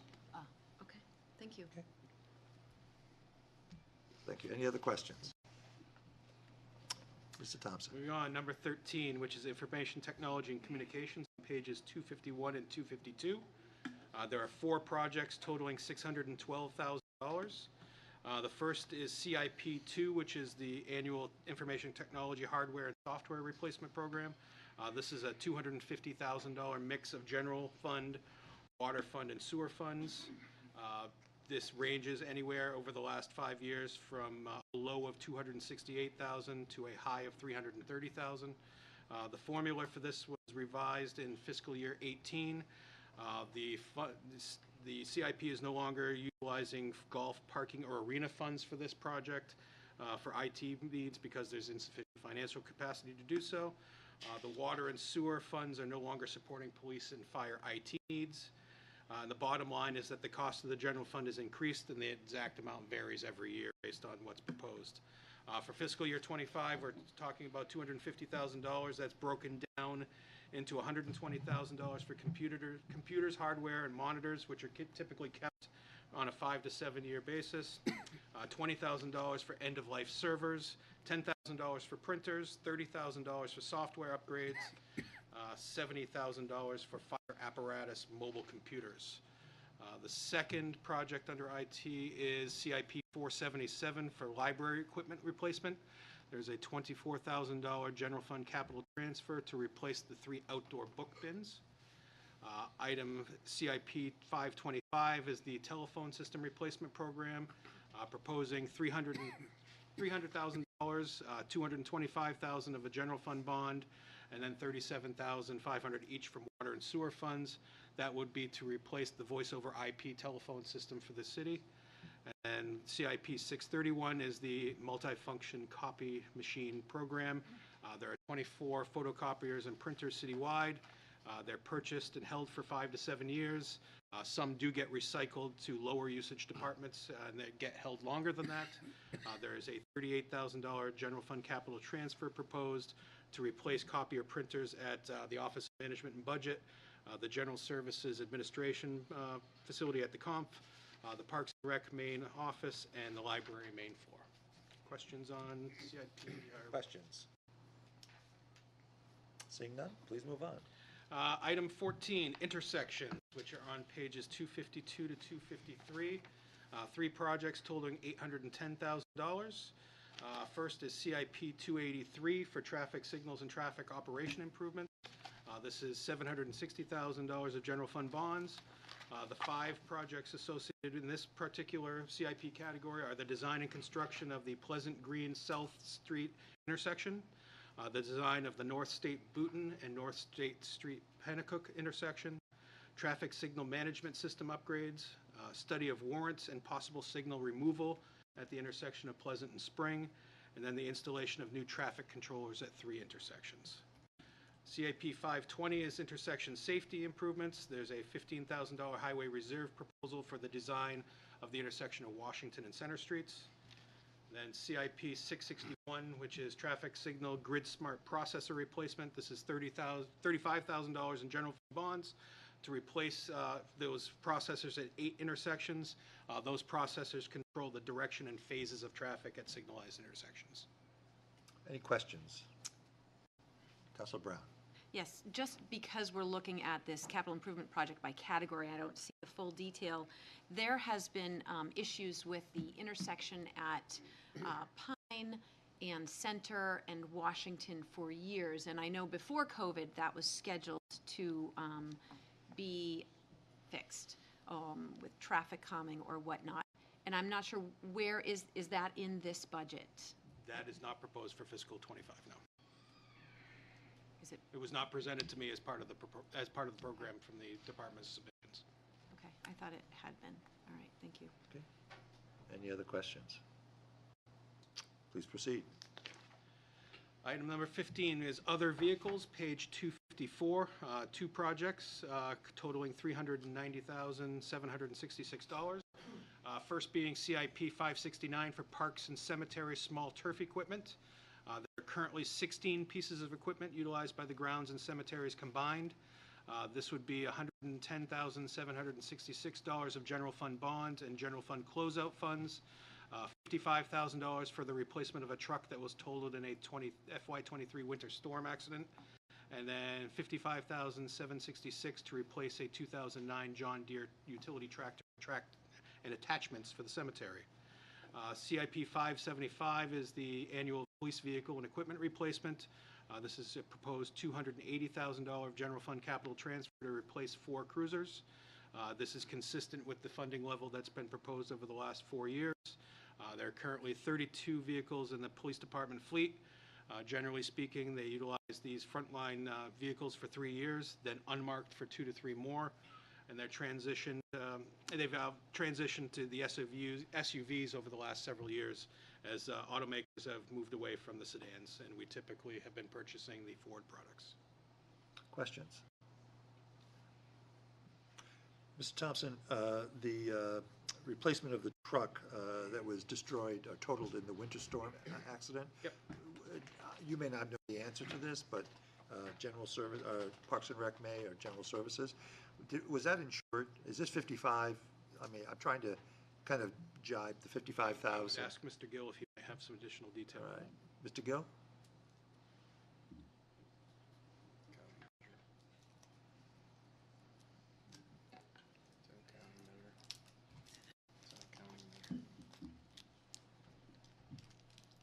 Good evening, Mayor, City Council. Welcome back. We Thank received you. about $13,000 from Primex for the truck.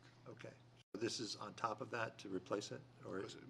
I think, I looked at Brian, if we're using some of that, or we just, I don't know how we're using the Primex dollars. Right.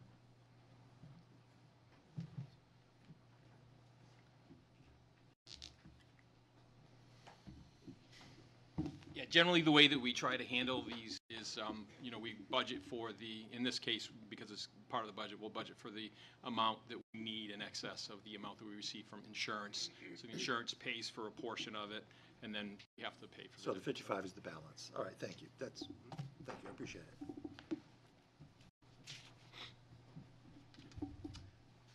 On item 16, parking, which is pages 254 to 255. I have 3 projects there totaling $100,000. The first is CIP 433 for the School Street parking garage. And this is going to be a similar discussion as it is for CIP 529 for the Store Street garage. I have $10,000 in parking capital transfer for both of those projects. Those would be to obtain signage to replace signs when we convert from leases to permits in those 2 garages. We are currently in negotiations with 2 of those lessees to move from leases to permits, and in doing so, we would need to replace the signage in both of those garages. CIP 595 is our parking meters. We currently have over 1,600 metered parking spaces, and over 450 are utilizing smart meters. This is an $80,000 parking capital transfer. This would be for battery replacements, 463 IPS smart parking meters and backup batteries, because those batteries are all reaching the end of their useful life, and we're hoping to avoid a situation like the city of Lebanon had when they all went in the same week. Any questions? Please proceed. Thank you. Item 17, Parks and Open Space on pages 256 to 258. 3 projects totaling $1.28 million. First being CIP 51 for White Park.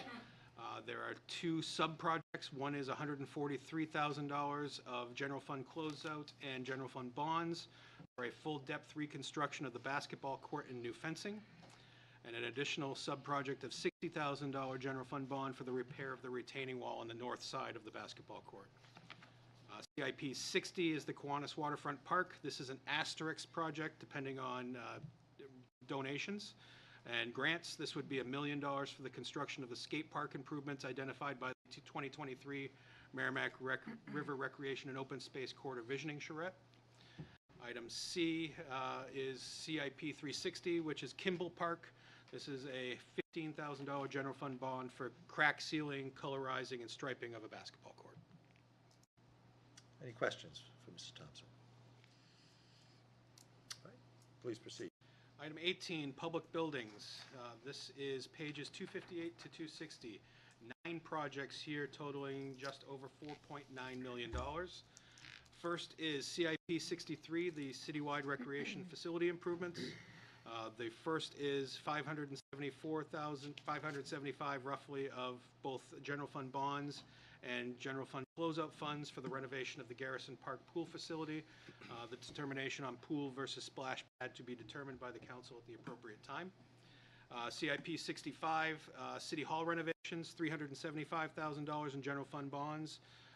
3 parts to that. First is $250,000 for a City Hall campus master plan and needs assessment associated with the potential relocation of the police facility to the 4 Booton Street property.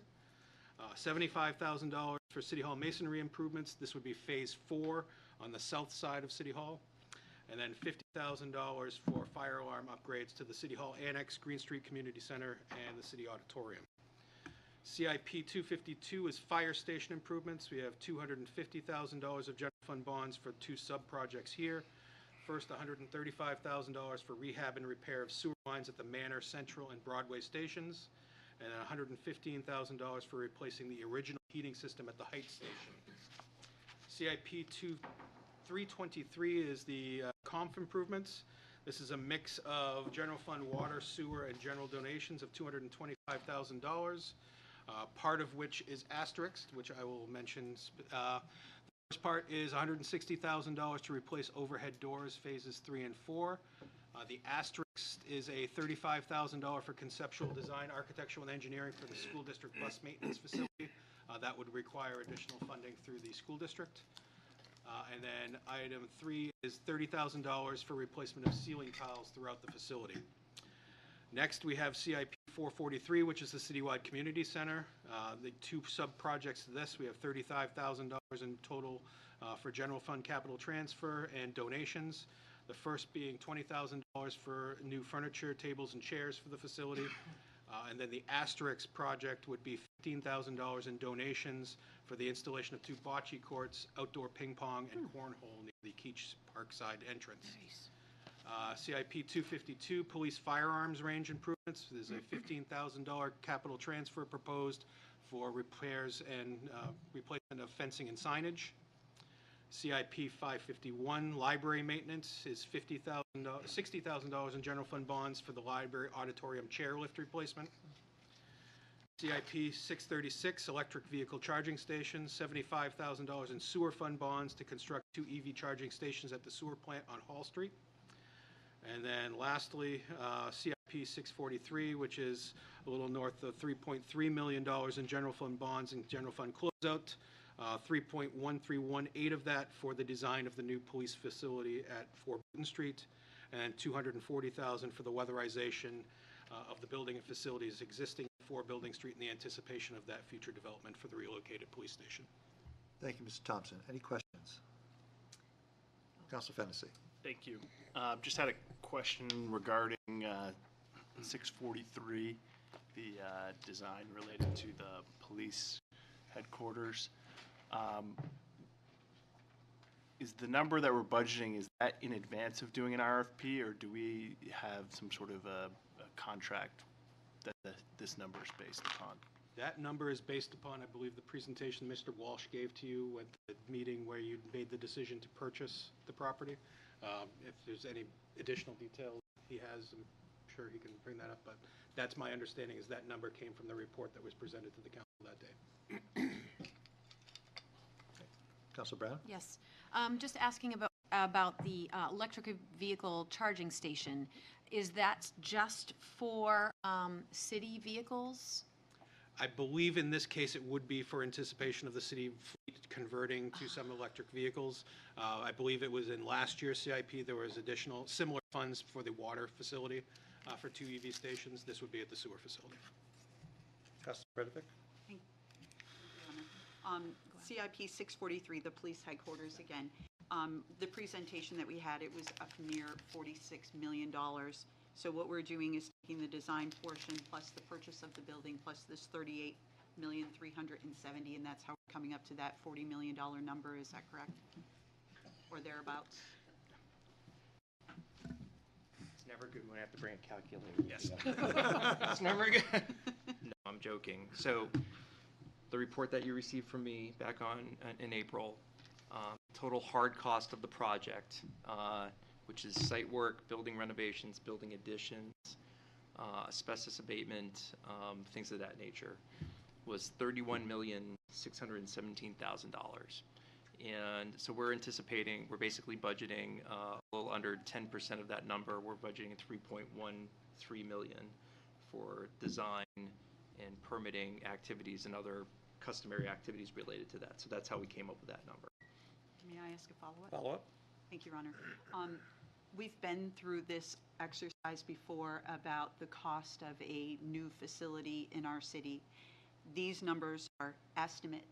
They are projected numbers. They are not actual numbers, and we can expect that these numbers will change and they could feasibly increase, and maybe they could decrease. Is that correct?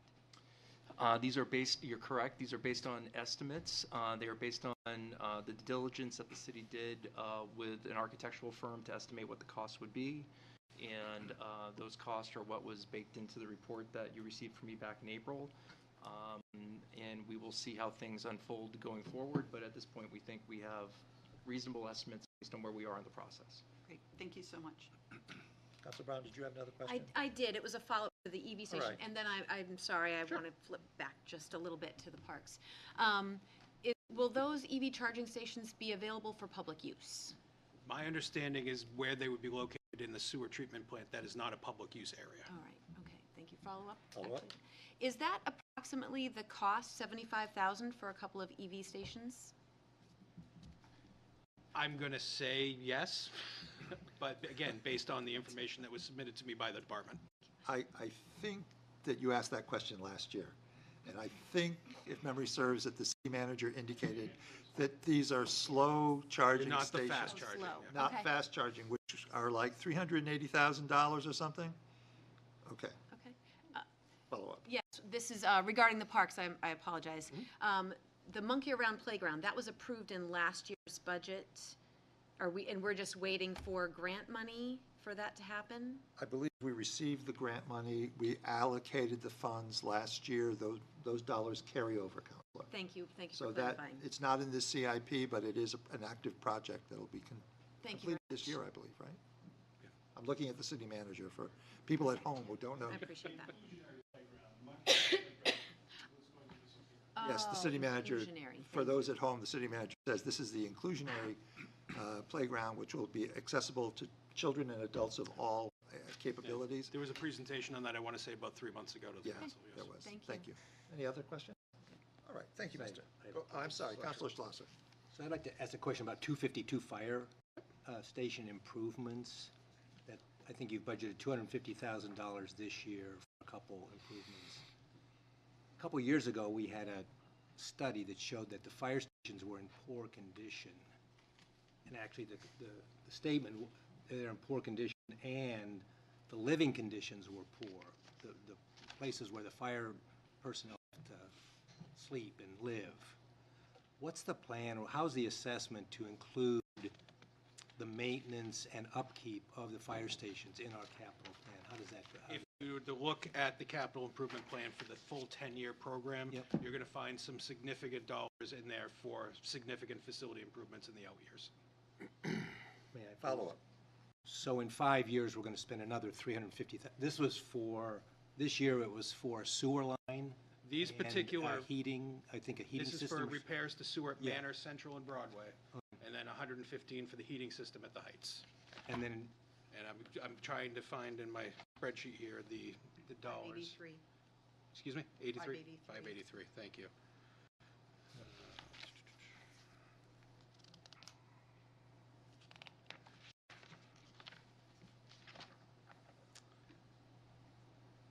So 583, the Heights Fire Station, right now has a $7.5 million placeholder in FY '28. And then we have Central Fire has a couple of design-related items in '28 and '29, and a $20 million placeholder in FY '30. Follow-up? May I ask? Yeah.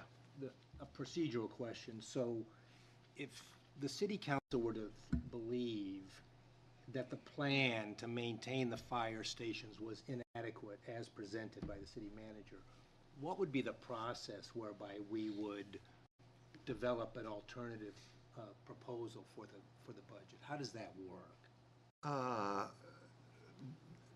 We would have to convey, the fact that the body felt, the body would have to take a vote, that they feel that the plan is inadequate, in your words, and direct the city manager to develop a new plan, if that was the case. May I ask you another question? Surely. Procedure. So then, I'm going to invite the city manager to come I'm up. happy to.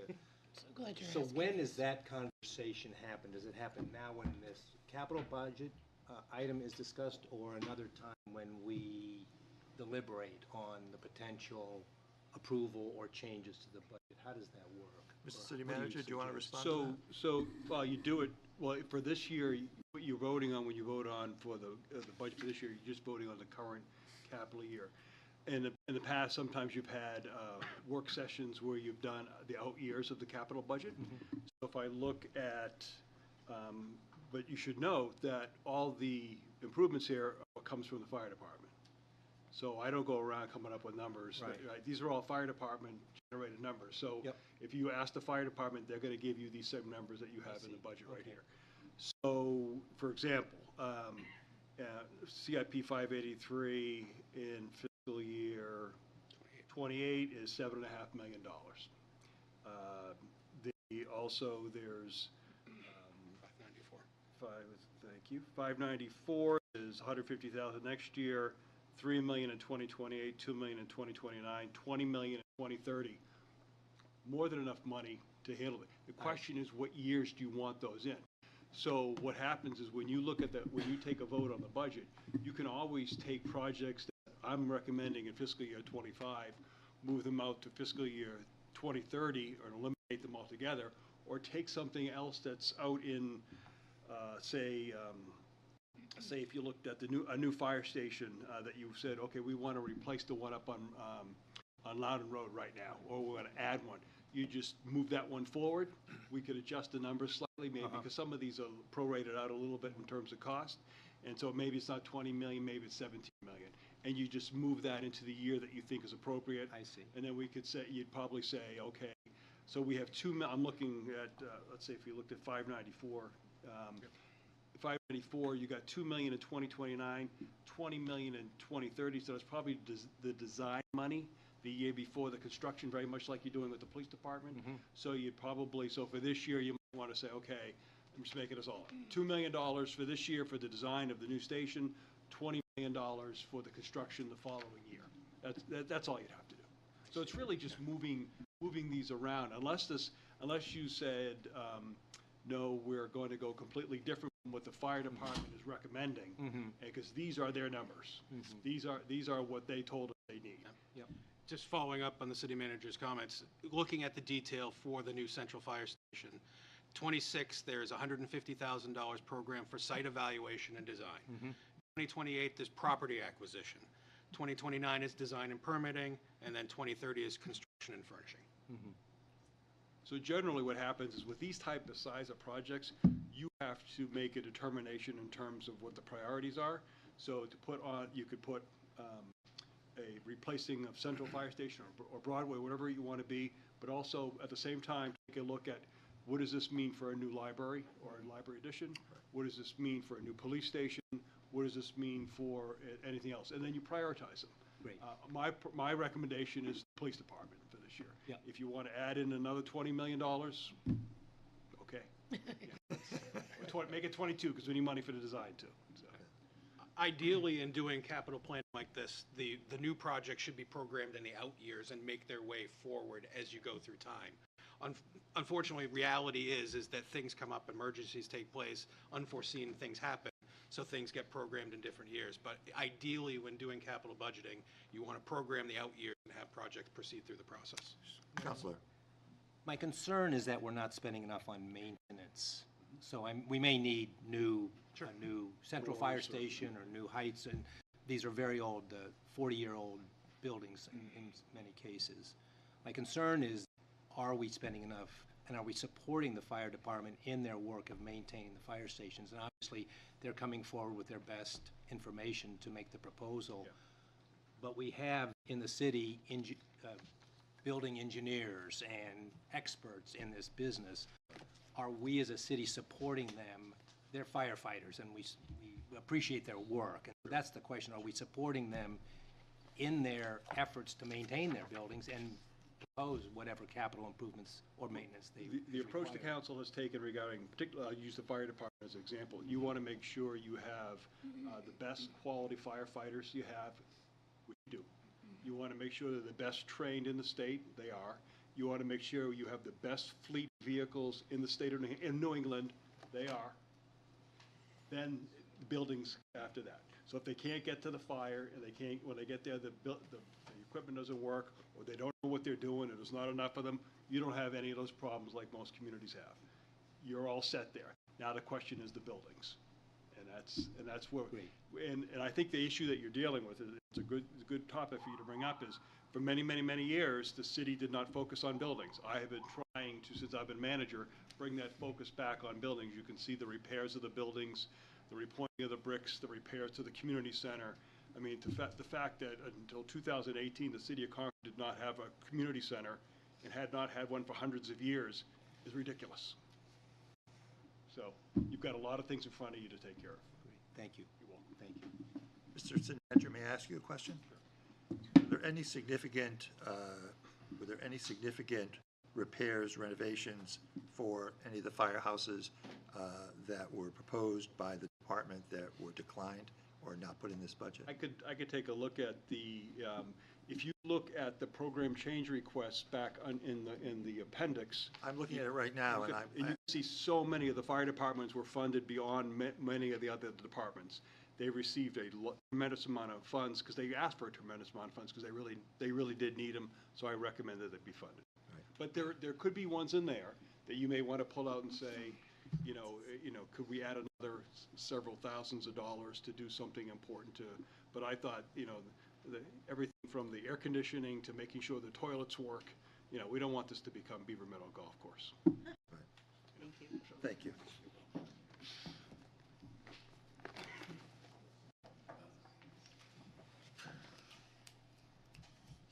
Any other questions? Mr. Thompson. Moving on to public safety, pages 260 to 263. 7 projects under this category, about $1.567 million. CIP 335 is thermal imaging cameras, $60,000 total in general fund bonds. For the systemic replacement of fire department thermal imaging cameras that takes place every 5 years. CIP 368 is police department communications equipment, $120,000 in general fund bonds for communication system improvements to support expanded use of Channel 2. CIP 370 is the police department ballistic vest replacement program, $40,000 in general fund bonds for a systemic purchase and replacement of ballistic vests for the police department. These are typically every 5 years. This particular request in the fiscal 25 is due to staffing turnover and the needs for these to be relatively customized for the body type of the officers themselves. CIP 522 is patrol rifle replacements, $15,000 in general fund bonds for the department to increase the number of officers who are assigned patrol rifles. These are described in the project description as being critical for active shooter response and other critical responses for the department. CIP 527, Fire Department EMS equipment replacement, $405,000 of general fund bond. This is phase 2 of replacement for cardiac monitors and associated equipment on all fire department and police department vehicles, as well as those in city buildings. This would be a total of 30 AED units. CIP 573, Fire Department Personnel Protective Equipment, $915,000 in general fund bonds for replacement of breathing apparatus, most recently purchased in FY15. And then finally, CIP 630, Police Computer Crimes Hardware and Equipment. This is a $12,000 general fund capital transfer for the replacement of hardware and software used to investigate computer-based crimes. Any questions for Mr. Thompson? Council Fennessy. Thank you. Just a quick question regarding 573, the fire department PPE. Yep. Is that different than what we previously approved? Yeah, what was previously approved by the council recently was the PFAS-free protective equipment. This is actually for the breathing apparatus that was last purchased in FY15. Thank you. Thank you. Any other questions? Mr. Thompson. Item 20 on the list is sewer collection on page 263. Two projects totaling $24.64 million. CIP 91, which is sewer main rehab and construction. This is $16.94 million in total. $40,000 is sewer fund capital transfer. This would be for the Phase 2 Interceptor Road access maintenance, cross-country from Ridge Road to School Street, which is approximately 1,400 linear feet of brush clearing and tree clearing, reclaim, riprap, loam, and seed. The major project under CIP 91 proposed is $16.9 million in sewer fund bonds. This would be for the construction of the Heights sewer collection improvements per the 2023 Wright Pierce study. This excludes the Steeplegate Mall pump station, which is in CIP 275, which is my next project, which is sewer pump station improvements. The city currently has 8 wastewater pump stations. We are talking about $7.7 million total for this particular 2 sub-projects, $500,000 in sewer fund bonds for the East Concord pump and grinder replacements, $950,000 in sewer fund bonds to construct the Mountain Green North pump station improvements, and then finally $6.25 million in sewer fund bonds to construct the Steeplegate Mall pump station improvements that are associated with CIP 91. Any questions from Mr. Thompson on sewer collection? Councilor Predovich. Thank you, Your Honor. During the city manager's presentation with regards to the transmittal letter and the discussion specifically around the main sewer project, the $16.9 million plus the pump house, and elevating all of this up to $24 million, there was discussion around the table with regards to creating a TIF district in this area. And as Councilor Keach alluded to earlier, when we're looking at acreage, if we were to look at this acreage and create a TIF district out of this, would we still be well within our state limitations?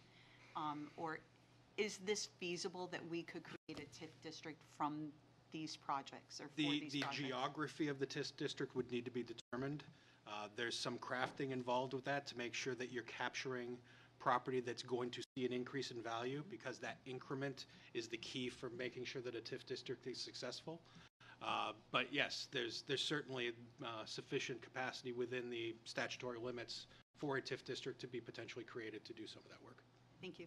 Thank you. Councilor Brown, did you have a question? Yes, I did. This is in reference to CIP number 91 and the 2023 Wright Pierce study. Could you provide that to us after this? I'm sure that we can get that to you. Absolutely.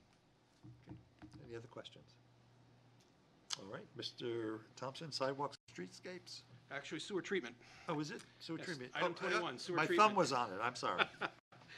Pages 263 and 264, one project of $5.04 million. This is for CIP 104, the Hall Street wastewater treatment plant. That plant went into service back in 1981. We're averaging 4.5 million gallons a day. It does have a 10 million gallon per day capacity. There are 6 sub-projects associated with this that make up that $5.04 million, all in sewer fund bonds. That would be $530,000 for concrete and structural repairs, $300,000 for refurbishment of the tank mixing system, $4 million for dewatering equipment refurbishments and conveyor replacement, $75,000 for aeration system diffuser replacement, $25,000 for structural concrete coatings, including process equipment related to piping, corrosion, and protection coatings, and then lastly, $110,000 for pavement repairs at the facility. Thank you. Any questions? I'm sorry, Counselor Horn. It looks like the 10 years has pretty significant repairs. Is that wastewater treatment plant in significant disrepair? Is it one of those things we haven't kept up with, or? Chesley?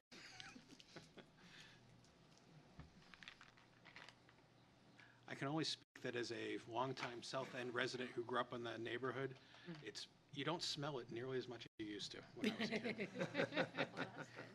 I'm glad to hear that. Thank you. Because we worked awfully hard Yes, you to, did. to make that go away. That's a testimonial. Yes, it is. Yeah, and we didn't even practice that. No. I'm sorry, if you could repeat the question, Counselor. Counselor Horn. It looks like we're spending a significant amount of money over the next 10 years for that particular facility. I was just wondering, is it because we haven't invested enough and it's fallen into disrepair? No, actually, it's quite the contrary. I think previous councils have supported the department in making the necessary investments in the wastewater treatment facility.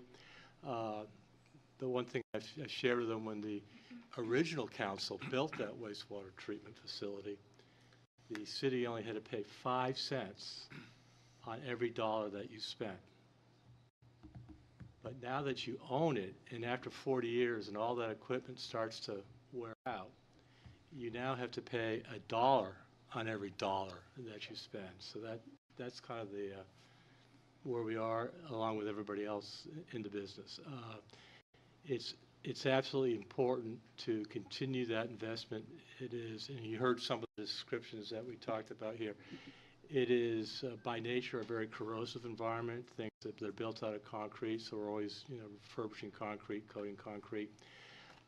One of the major investments that we're making is in our sludge handling processes. One of the things that we've tried to do, just like you and I, when the car gets into its the tail end of its life, we try to put some more money into it to expand it. And though $4 million does sound like an awful lot, it's better than the alternative. So we're doing that with sludge handling. We're doing that with electric control motors in the capital budget. You'll see it in future years.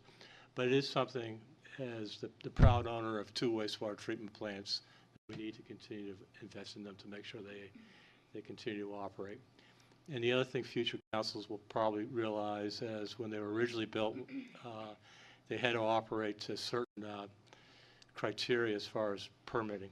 And permitting is now becoming more and more stringent. So as those permitting pressures come in, and permits are renewed about every 5 years, and we have 2 wastewater plants. So as future permits come in and we see future permits, we may expect to see future expenditures in future years to meet those permit requirements. And fortunately, at that point in time, unless a new program comes up, we may be on our own to meet that. So it's part of the business that we're in. Help you? Yes, thank you very much. Counselor Keach. Thank you, Mr. Chisley, if you could stand by 1 second. I tried. Just to give the council's perspective, back in the 1970s, the council at that time made a very wise decision to spend a lot of money to separate the sewer and the stormwater. Excellent point. Which cost a lot of money, but over the life of the last 50 years has really paid dividends, huge dividends. But that's a commentary, but my question is, in today's dollars, $4 million is obviously a lot of money, $5 million every year. In today's dollars, what would it cost to replace that plant tomorrow? Well, I hate to come up with a number off the top of my head, but I won't hold you to it. funny, I'm not going to answer the question, but I'll tell you a story, and this is true. I was in Maine over the weekend, and there are 2 communities. Both communities have about 5,000 people in it. And one community sends their wastewater to the other community. And they're arguing about, well, you're paying me too much. So the community that sends it to the community that receives it hasn't paid it, and the community that receives it is now suing the community that sends it. And so the community that sends it, which is about 5,000 people, said, well, the heck with you, we're going to go out and build our new wastewater treatment plant. And the one they're thinking about was $50 million for 5,000 people. So I didn't answer your question. Could you give me a rough? But if we extrapolate 40,000 times 50, would that be 400,000? 400 million, excuse me? Yeah, so $500,000, is that? The expense. $500 million. Half a billion. that's what I said. Yeah. I mean, it would be hugely Or expensive. essentially the entirety of our current CIP. Right. So I Okay, guess I'll my- take my- that and go my- home. My point is a $4 or $5 million. Follow-up? Yes, thank you. My point is a $4 or $5 million maintenance reinvestment in that asset is not unreasonable. Right, it's essentially depreciation. Thank you. Thank you. Councilor Kurtz. Yes, oh, thank you. Sorry. I think that Yeah, I think Councilor Brown has a question too. She Okay, raised thank you. around. I think I'll put this both feet on the ground. is an easy one, and it's really just for my own understanding. So I see the two CIPs of the two wastewater treatment plants that the Right. city runs. Are the very different numbers just a scale difference? Like what does Pennacook, the wastewater treatment plant, handle relative to the Hall Street plant? Hall Street's our main plant. Hydraulically, it can handle up to 10 million gallons a day. Pennacook is a relatively small plant. It handles up to 1.2 million gallons a day. So it's much smaller. The technologies in both plants are dramatically different. As a council, you are the proud owner of two wastewater treatment plants. You share that with councilors from the city of Portsmouth and none others in the state. Follow-up? Follow-up? And I see budgets throughout the next 10 years, also incremental in Pennacook as they are in Hall Street. Is that plant also in similarly solid condition, such that if we continue to maintain it, we should continue to be the happy owners of two healthy wastewater treatment plants? Absolutely. Great, thank you. Councilor Brown. Thank you. This is related to Councilor Kurtz's question. Are we receiving impact fees from developers for the sewer to help pay for these upgrades? I'm going to defer to, There are I'm a sewer plumber. Sewer connection fees, but I do not believe that we charge sewer impact fees. Right. Is, follow-up, Your Honor? Yes. Is this something that what would be the procedure to begin imposing impact fees? Because we're looking at a lot of different developments, and we have two wastewater treatment plants that we want to maintain. What would be the process for reinstating or levying impact fees? In order to develop and implement a legal impact fee ordinance in the state of New Hampshire, you have to have a justifiable methodology that sets the rational basis, that sets why you need the impact fees, the percentage that development is responsible for versus the municipality, and then you write your ordinance based off of that methodology. So it's a two-step process, the study and the methodology, and then the ordinance itself. Yes, Mr. Welch. So building upon Mr. Thompson's answer, which is correct, and as we discussed the other night, you cannot use impact fees for maintenance items. So what we just talked about are all maintenance items. And I'm a little rusty on my capacity, but Mr. Chesley, I believe Hall Street right now has a capacity of 10 million gallons. We're only using about 4.5-ish. There's two parts to that question. You have the hydraulic issue, and you're right, 4,000 gallons, and we can pass up to 10,000 gallons of liquid. Thousands or millions? Millions of gallons. Thank you.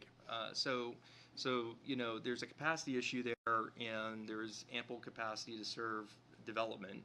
So that would be something that would make impact fees challenging, because the plants have, at least Hall Street has ample capacity, and I can't speak to Pennacook at the moment. But that's, again, the $5 million that we're talking about today are all maintenance things, because the plant is 43 years old and requires maintenance. Right. Impact fees have to be for justifiable new infrastructure that's part of your capital program. Follow-up? Yes.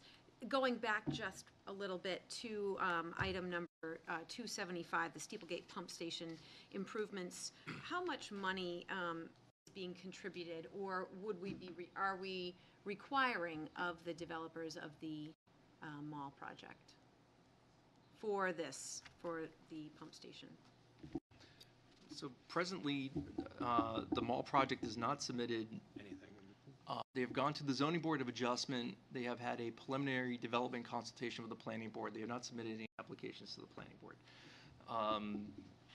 That said, we do not charge sewer investment district fees. We do not charge sewer impact fees. We only charge a connection fee.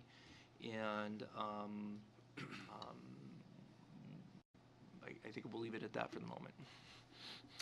Councilor Keach. Thank you, Your Honor. Mr. Walsh, just to be clear, the proposed sewage pumping station is for an existing situation, existing capacity, needs, maybe some anticipated growth, but not at all tied to the mall development. So the pump station and Mr. Chesley, so there's a differentiation between custody of infrastructure.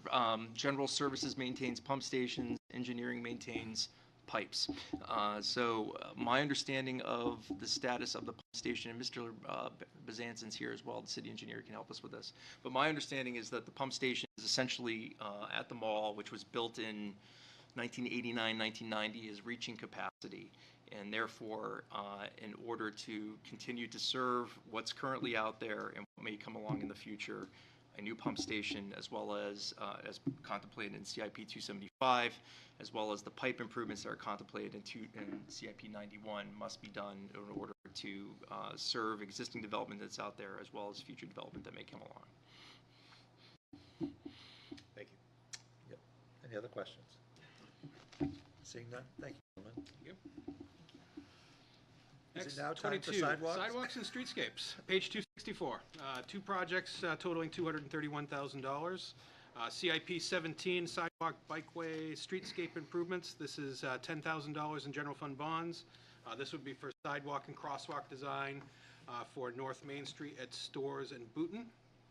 And then CIP 543, the Merrimack River Greenway Trail. These are all asterisk funds relying on grant funding. That would be $221,000 in total, $160 as part of a federal grant for the preliminary engineering and environmental permitting of the section from Sewell's Falls Road to the Boscawen Town Line. Then $40,000 of general fund bonds, which would be the city share of that. And then $16,000 federal grant for the funding of right-of-way acquisition in that same location, with a $5,000 city portion of that through general fund bonds. Any questions on sidewalks and streetscapes? Councilor Brown. Yes. Is this item number 17 where that improvement to the intersection would have been? The intersection of Washington Street, Pine, and Center? Don't think that would have been that would not have been an intersection room. This is sidewalk. It's in 520. It's in 520? So if you look, so this is regarding Washington Center intersection? Yes. So if you look in the capital budget, there's $15,000, excuse me, $15,000 this year to do a design. For that And work with the neighborhood to do a design for that intersection.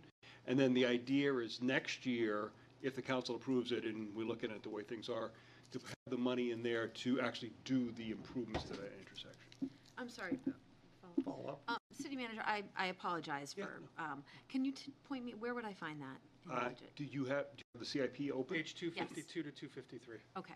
Just, I have constituents that, in that area that have been asking me, and I want to be able to point that out I've to them. talked to many of those constituents years ago, and that's why I put it in the budget. Thank you. Councilor Kretovic. Thank you, Your Honor. Mr. City Manager, I'm not expecting to make a change for this year's budget, but procedure-wise, just as other neighborhoods do have concerns about intersections, when we have a road that has already been paved that we chose not to do any curbing, and now we find that there actually is a need for curbing, to have a separation between the road and the sidewalk. Do we have a specific process that we should go through? Should I sit down with you, sit down with engineering to have a conversation about it? This is a post paving project. A post-paving project. Yes, So it is near a school, and it's a safe routes to school concern about cars being able to drive directly up onto the sidewalk unprotected. we'd look at that as part of the program, one of these programs, so you just talk to us about it. And, but it's something you'd have to program in a future year budget, but I'm surprised something like that didn't come up when we. There's not a lot of right-of-way in the old neighborhood. Also, there has to be acquisition of rights of private property. And Yeah, I think it's kind of a bigger thing. I don't want to take the council's time on it. Just as a note of warning, council has not been really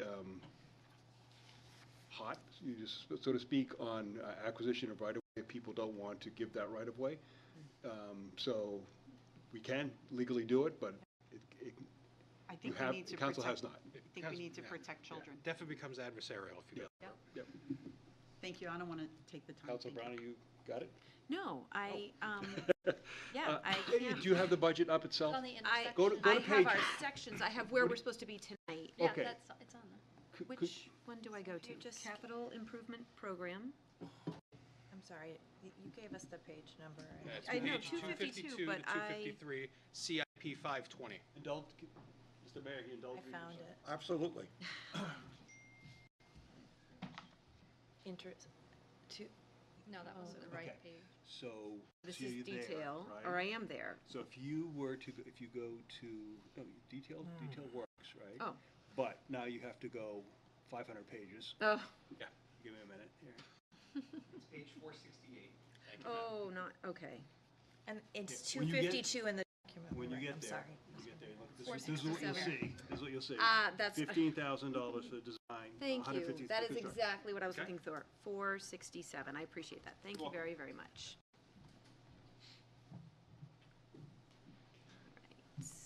Okay? Thank you. All right, item 23, solid waste management on pages 264 and 265. One project, $80,000.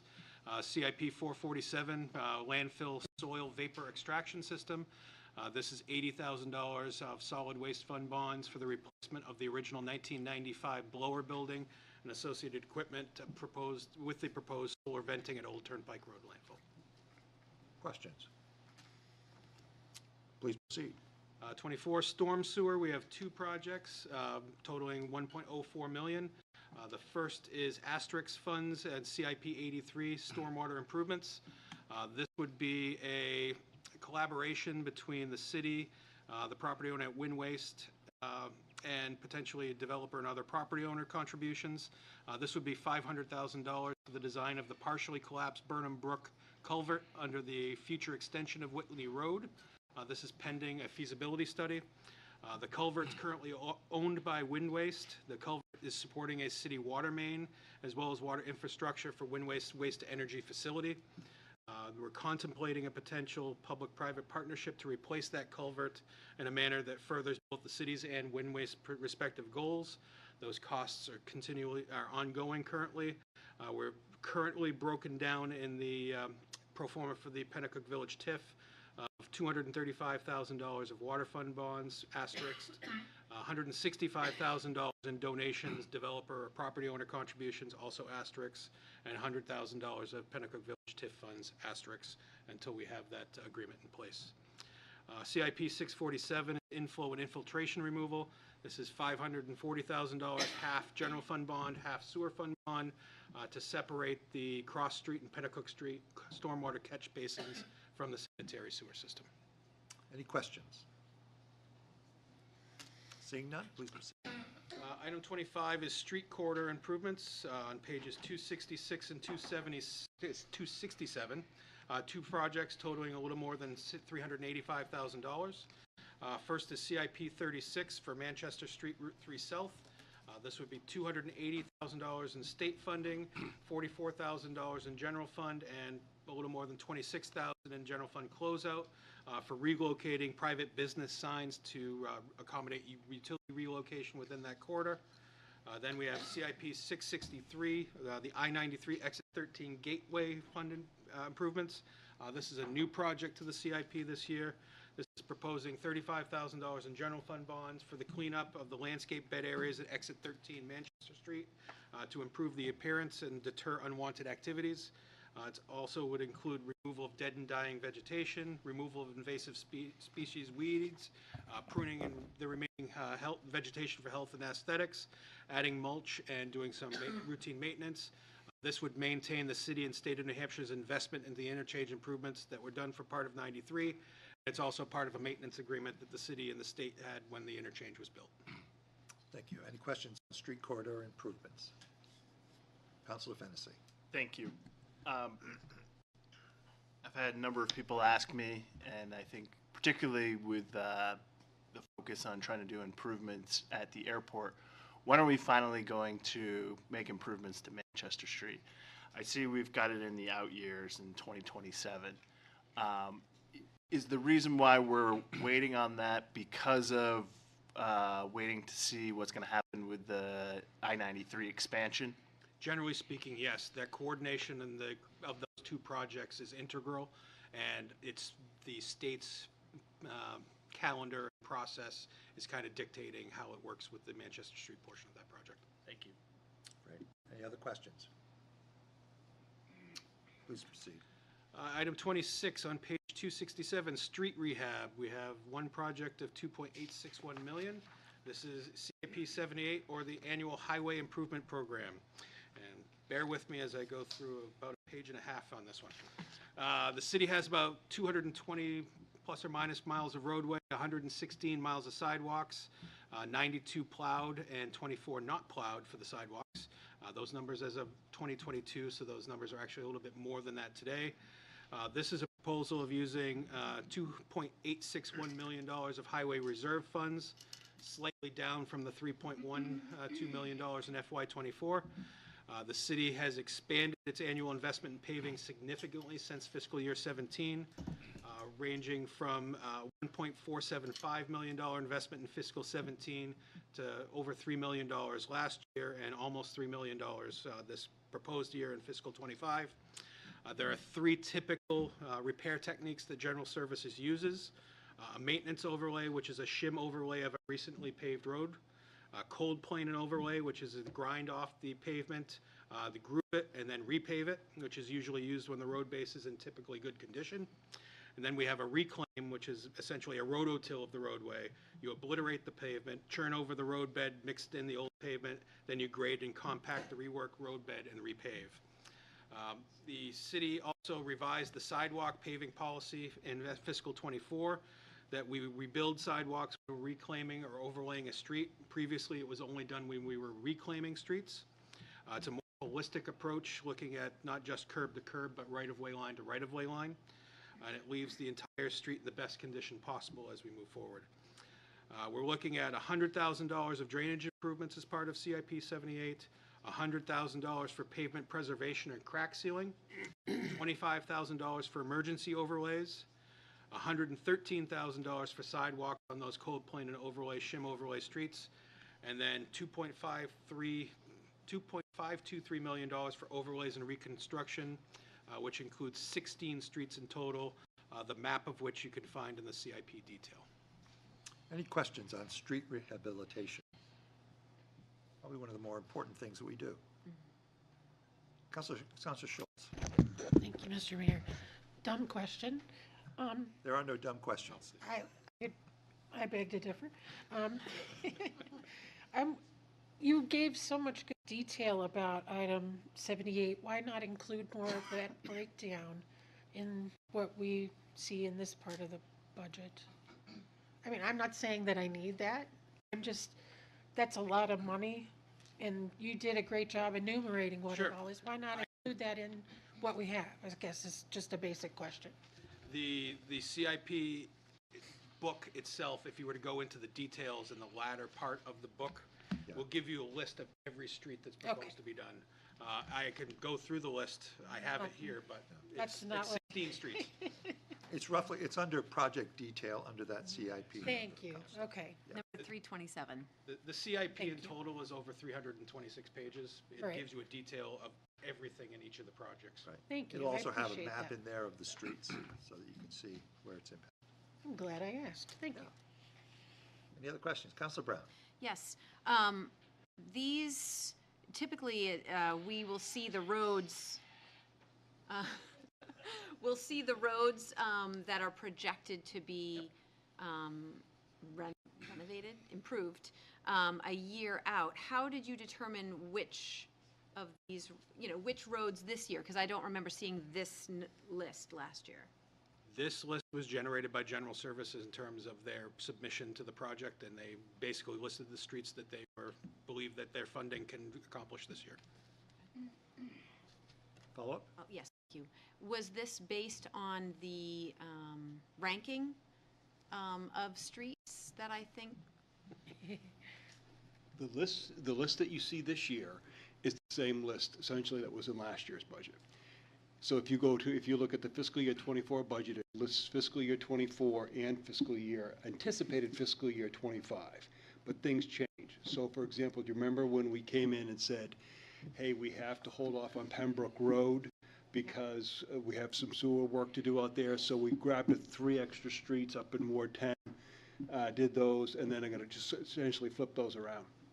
So if you look at CIP 78, if you go to that one, you'll see it listed for fiscal year 25, these same roads that Tim talked about or mentioned, but they also list tentatively what we're going to do in fiscal year 26. Again, that could all change.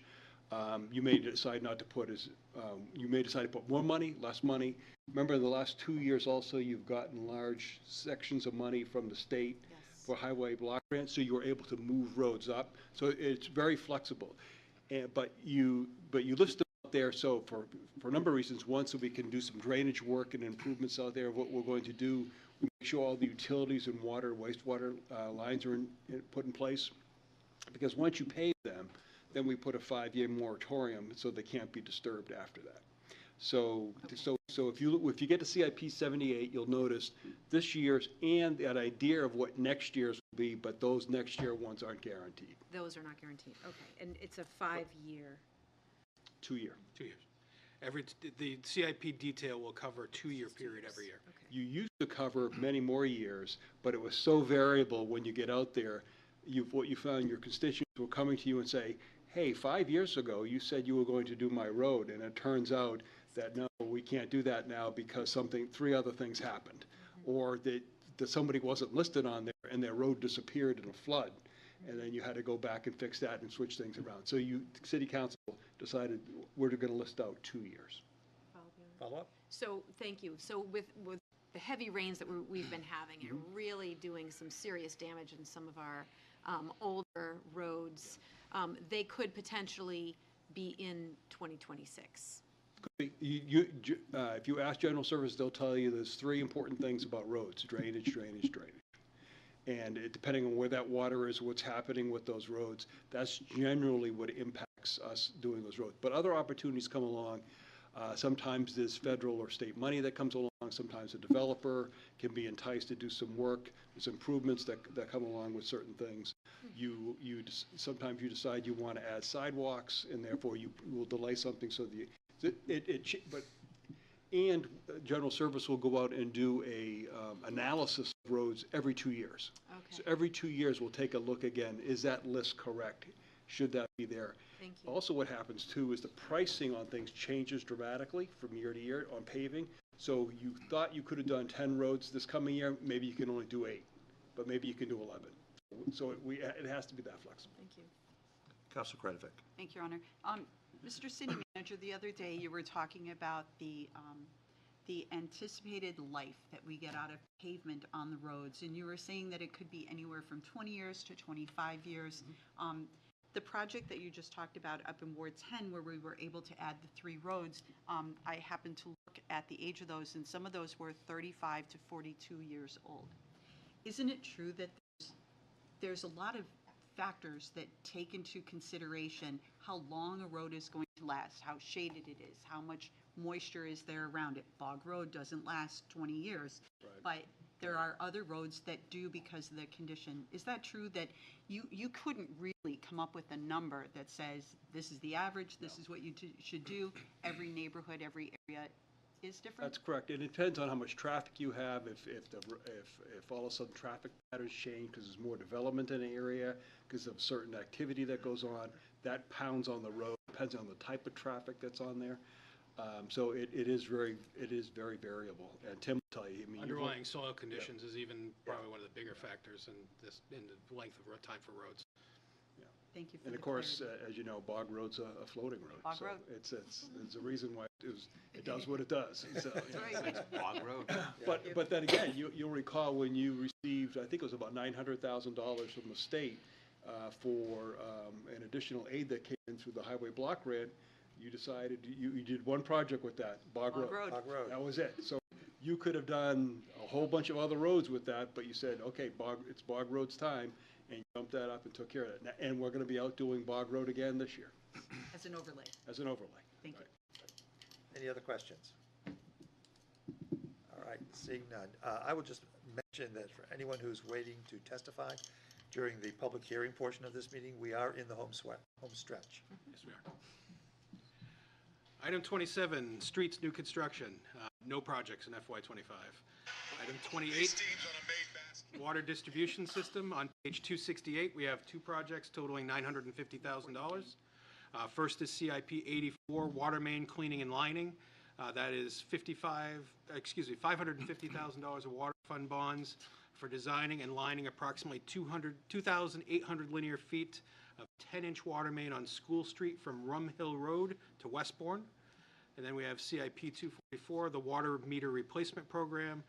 This is $400,000 total, $150,000 from water capital transfer, $250,000 from water fund bonds. This is $175,000 to replace 600 water meters citywide, and then $275,000 to replace 75 gate valves associated with those meters. There are approximately 2,000 water valves in the city that need replacement over the next 20 years. Any questions? Hearing none. Item 29, water treatment on pages 269 and 270. We have 6 projects, and this is the last category we will be talking about in the CIP. $460,000 total. CIP 88 is $80,000 for water fund bonds to replace 8 flocculator units at the water plant.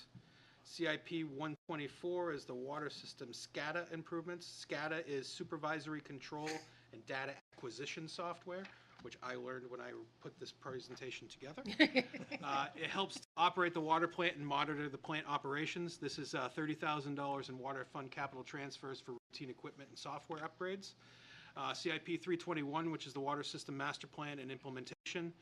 $40,000 in water fund capital transfer for the development of a master plan supply study examining 2024 to 2026 growth impact on the city's water supply. CIP 347, water storage tank repairs. The city has 5 water storage tanks.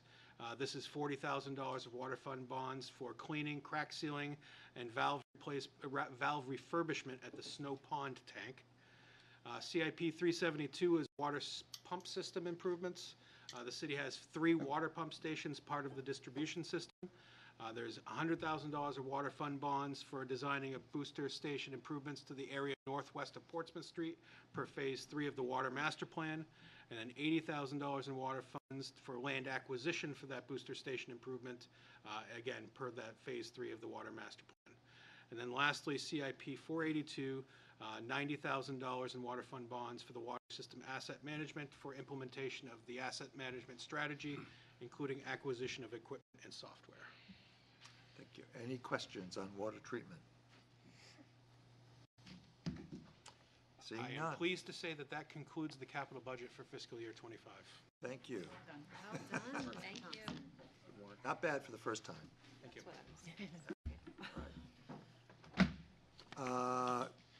Having the city staff presentations concluded, I will open the public hearing on general fund and capital improvement program budgets. Would anyone like to testify? Mr. Evans Brown. Welcome. Thank you. Would you please identify yourself? I was just going to say, you remembered my name. You already identified me. Just a moment. I'm going to bring up my external brain here to make sure I don't forget anything. Everyone on the council seems to have, oh no, the battery's dead. Never mind, I'm not going to. I'm just going to shoot ahead here. Which means I'm gonna forget the numbers, the page numbers, and the CIP number for the snowmaking projects, which have been. I'm also gonna forget the years of the budgets, so I apologize in advance for my lack of preparedness and the lack of a power cord to support my external brain, as I said. But I'm Sam Evans Brown. I'm the chair of Ski the Beeve. Coming here to say thank you for our inclusion in the CIP. We've really appreciated the collaboration with city staff and with Parks and Rec moving this project forward. For those who maybe don't remember or don't know the connection, because I was not here Susan Woods, my vice chair, came to present to City Council on Eclipse Day. I missed that hearing because I was in Eclipse traffic, participating in the great mass of humanity heading south.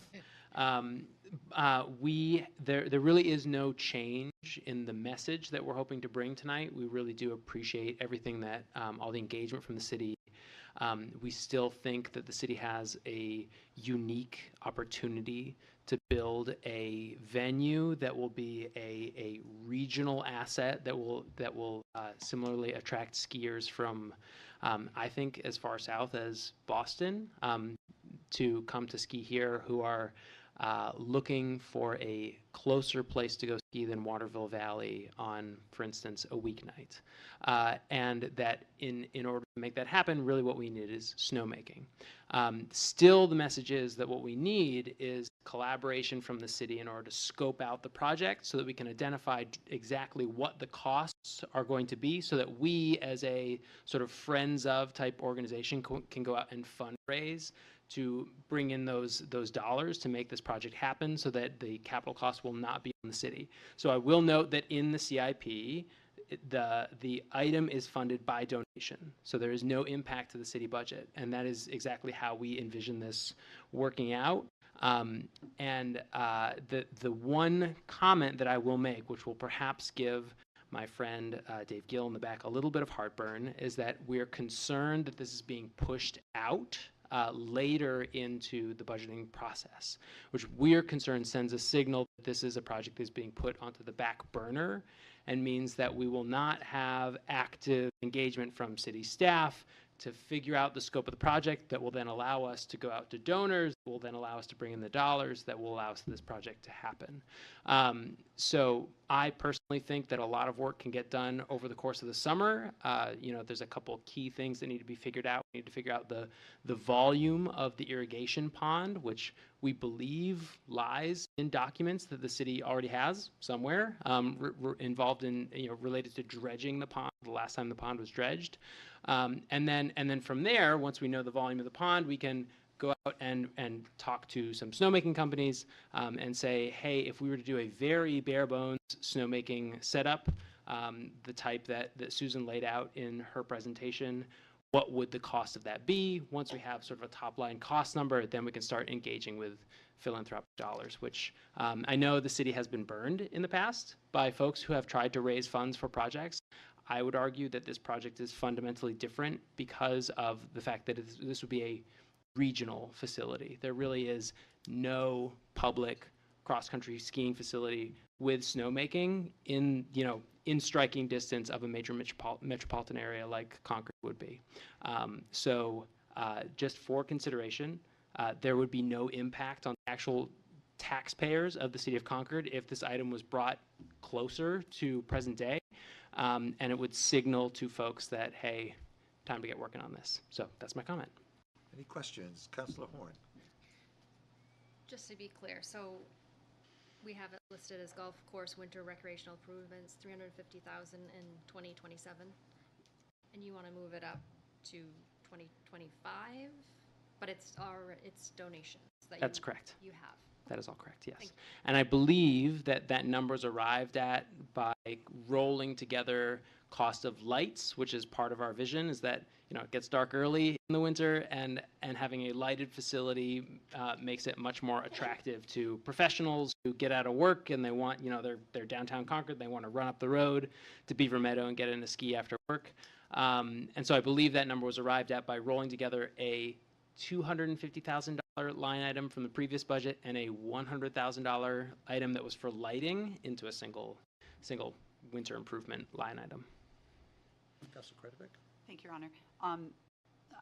Thank you for your testimony.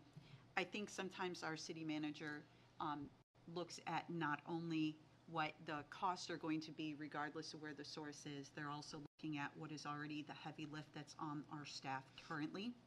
And with that, I believe that what he's looked at is what's going on in Parks and Recreation, as well as all the projects that are going on at Beaver Meadow. We do have a very large parking lot reconstruction that is going to be happening in this budget cycle. Would Ski the Beeve be opposed if this was moved to 2026? so that you can continue to do your fundraising. It's unlikely you're coming to the council in 2025, fiscal year 2025, and actually rolling this out. It's probably more likely that if you were able to retain those funds, it would be 2026. Is that I think fair? that's quite reasonable, and I would also suggest that it might have been in my notes that was the year I was supposed to ask for, but my lack of not having them in front of me might have been the cause of that Your notes might have problem. said it was on page 257. That's of our- also definitely in my notes. That might have been more honest than you needed to be. Yeah. Other My questions? iPad keeps dying. Other questions? Council Brown? Yes. I remember that there was an event. I do remember Councilor Kravik being very excited about this upcoming event, and everyone's going to get to experience it. How did it go? So we had this past winter a Learn to Ski Day, which is something that we're trying to make an annual event. We do it in collaboration with the New England Nordic Ski Association, NENSA. Jackson Ski Touring Center brings down rental equipment so that we can offer skis for free for anyone who wants to come. It's a free event. It went really well. The event that we were hoping to have that did not happen for a number of sort of confluence of issues was we were hoping to do a demo of the snow gun itself. And the idea is that we would get a demo fan gun. So if you've ever gone to the cross country, the alpine areas, the big barrel guns, and hook it up to a city hydrant, bring in a portable generator to just blow some snow so that folks could see it, hear it, and get a sense of what this would be like to have snowmaking at a city property. That did not happen, mostly because the unseasonably warm winter meant that the ski areas that we were hoping to borrow them from, namely McIntyre and Pat's Peak, were all using their snow guns late in the season. And the one demo gun that HKD was willing to make available was in Pennsylvania, and they wanted to charge us freight to bring it up, which was going to be like $6,000. So it didn't happen. We are hoping to do that again in the beginning of the ski season, and we are working with Parks and Recreation to try to pull that demo off again this year. We are going to have to charge freight. We're going to be charged freight again for wherever HKD brings that gun from, so fingers crossed that it's somewhere closer than Pennsylvania. Follow-up? Yes. So this is for winter operations, which would, of course, include skating. How many days of skating did we have this year?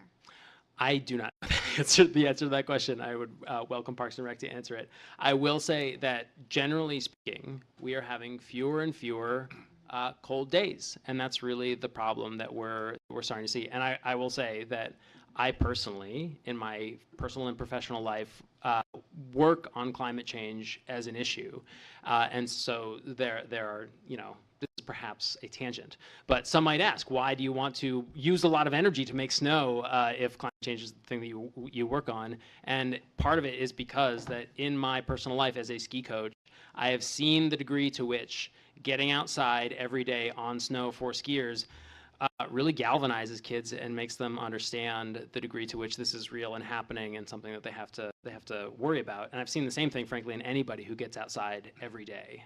It really connects you to the issue. And I have a longer diatribe on why snowmaking is not necessarily a contradictory idea when we're heading into a different climate. Other questions? Did you have a follow-up? I have more, yes. You have more questions? Yes, Go right ahead. of course. So you're looking at raising $350,000. It's a bit of a placeholder number. I would just, sorry to interrupt, but that's... No. But we're also looking at clubhouse renovations and a parking lot. But that parking lot size is going to be dependent on the operations that are happening in the clubhouse. So is this, preemptive to do a parking lot when we don't know exactly what a clubhouse is going to be and how large the winter operations would be? So I guess this is a multi-part question. Would you consider those donations going towards the clubhouse? I don't know that there is a current fundraising group that, like a Friends of the Beav or Beaver Buddies. I don't know that there is one of those, but would you consider using these funds to contribute to the clubhouse renovation as a good faith towards, Yeah, so I think I said this last time I was here, that I would be very open to partnering with the golf community, because certainly the ski community uses the clubhouse, and certainly the current clubhouse is not ideal for the purposes that the ski community is looking for. I mean, we make it work, right? Like the kids come in after BKL practice and they get hot chocolate at the 19th hole, and it's great, but it's you know, it's not ideal. So and just as if anyone from the golf community is listening, Ski the Beeve is currently looking for board members. So if there was an impetus to bring the golf community in to do private fundraising for the clubhouse, that is an idea that I personally am open to. We have, to be frank, not been at every clubhouse ad hoc. I don't know if it's an ad hoc committee anymore, if it's just a committee. We have not been at all those meetings just because of bandwidth issues. You know, we're a small board. I'm, you know, 2 kids at home, busy job. So, but that said, we'd be very open to working together with the golf community to do that. I just would hate to see the ski community, which is still currently a minority user of that resource, be fundraising for something that is currently mostly going to benefit the golf community. That said, I see a great deal of synergy between the two recreational groups. Councilor Grady Sexton. Oh, I'm sorry, you're all set? Okay. Any other questions for Mr. Evans-Brown? Thank you. Thank you. Bring your power cord next time. I didn't know the score. Would anyone else like to testify in the public hearing? Yes, please.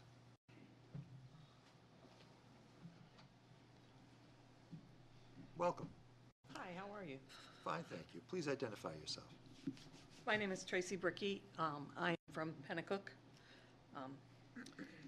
The things that I have questions and comments about are kind of widely scattered, so I'm sorry if it seems like I'm on a bunch of different tangents here. But I wondered, last year, was it last year? I believe it was, when we had not enough lifeguards. And I know that Councilor Brown talked about working with the YMCA. And is there any update on, I mean, I would hate to see any pools be closed this year, especially if we're going to close them. I would hope that we make a decision not to close the same pools that we closed last year. Do we have anybody? We can certainly ask Mr. Gill to answer that after you testify. Okay, thanks. I wasn't sure how it all worked. Yeah. Thank you. The other thing is talking about the airport and talking about development at the airport, but I thought we talked about there's only a limited amount of area there. So where would the development, like, I don't see it as the kind of and maybe I'm wrong. So I just don't see it as the kind of development that there is right now at the Manchester Airport. I don't see how that could happen because there's not the land available that there seems to be so much there. The last thing is, the last time that I testified before you was about the golf course and about the new clubhouse, and I was a brand new golfer and I was terrible, and now I'm in my 3rd year of golfing and I'm still pretty terrible. I have taken some lessons. That was my experience as well. Yes. I have taken some lessons, and I have to say that Phil is a great golf pro and I have been loving it. But I think that we're at a point where we can no longer say that the golf course is revenue neutral. I really think that it's not making, I mean, we're spending a lot of money now on the golf course in the next couple of years. And I would hate for us to say, oh, it's revenue neutral, the golf course makes money. And that's just my opinion, but I needed to say it. So thank you. Super. Thank you so much for coming. Thank you. Thank you. Can I ask Mr. Gill to come and answer that question?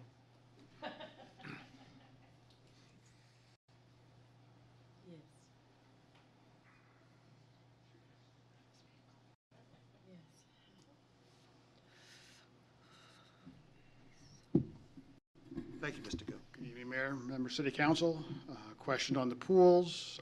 We are doing our best to be able to open all 6 pools and splash pad. We are still short.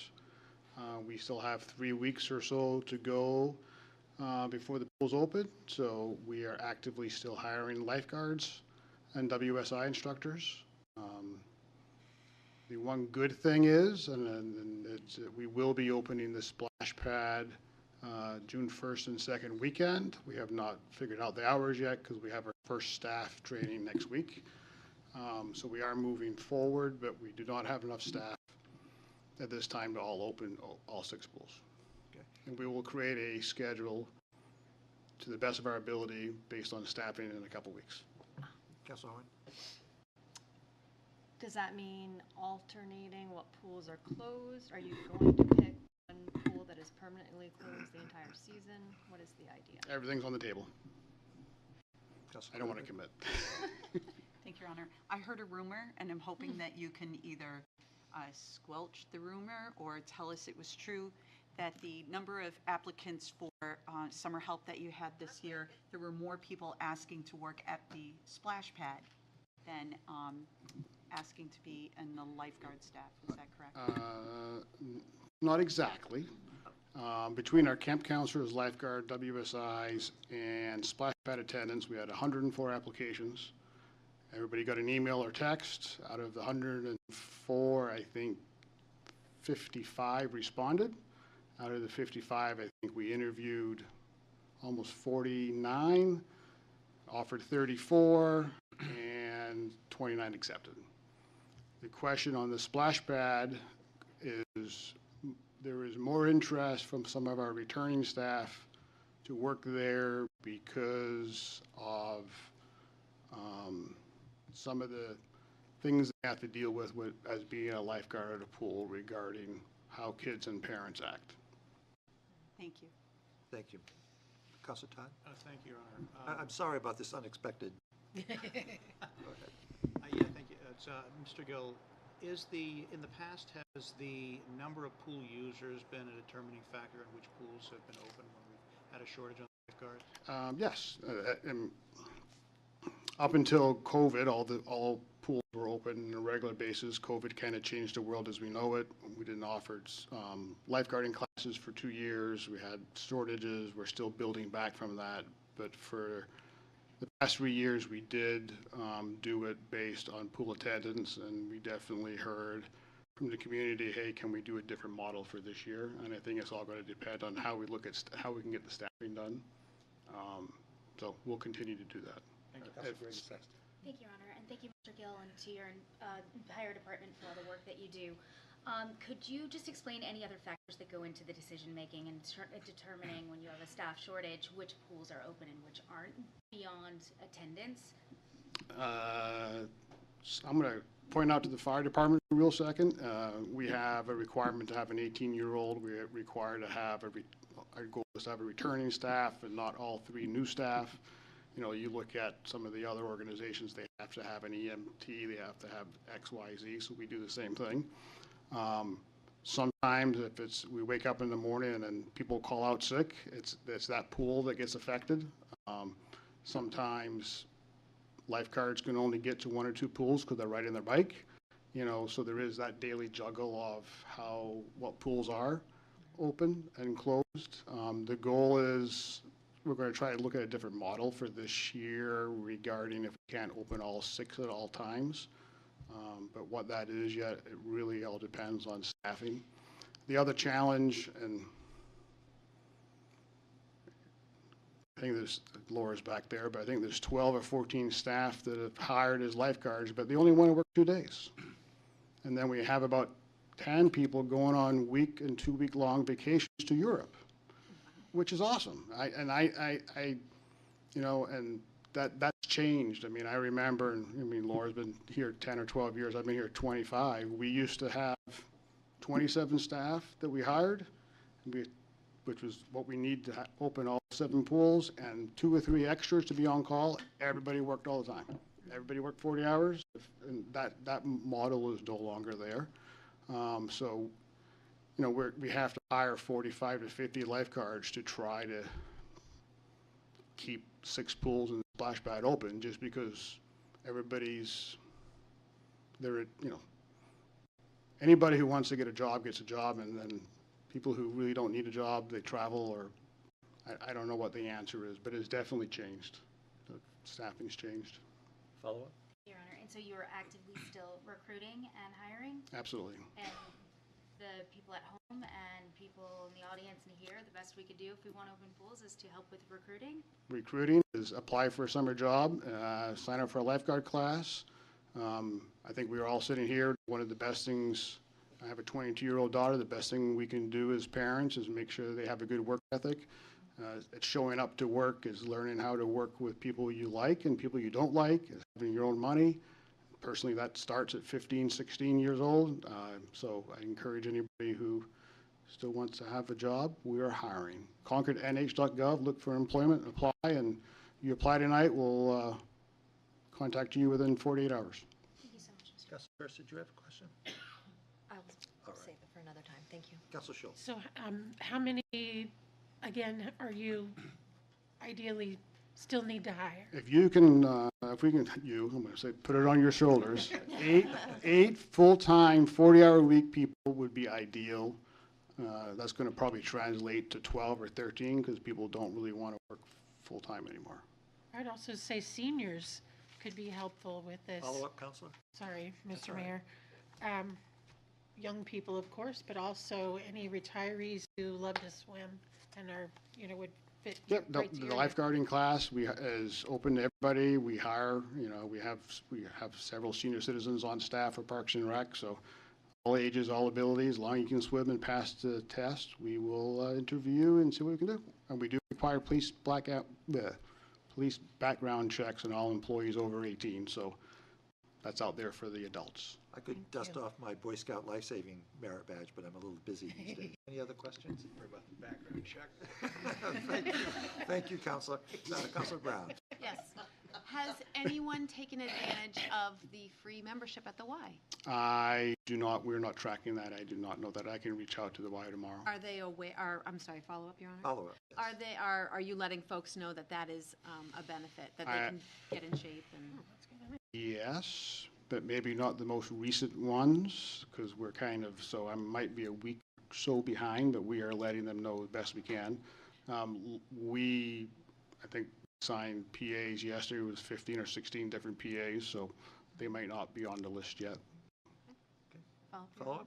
And are you also letting them know that if they're enrolled at NHTI, they get a general elective credit? They can, if they go to NHTI 2 years from now, or if they were a lifeguard in the past, that is something that NHTI is offering. We have not, because HR has not received any confirmation back from NHTI. Okay. So we're still waiting for that confirmation. Okay. Any other questions for Mr. Gill? Mr. Gill, thank you for this impromptu appearance. Anytime. Great. Do I assume that you gentlemen out in the back, somebody would like to testify? Please come up. And thank you for your patience.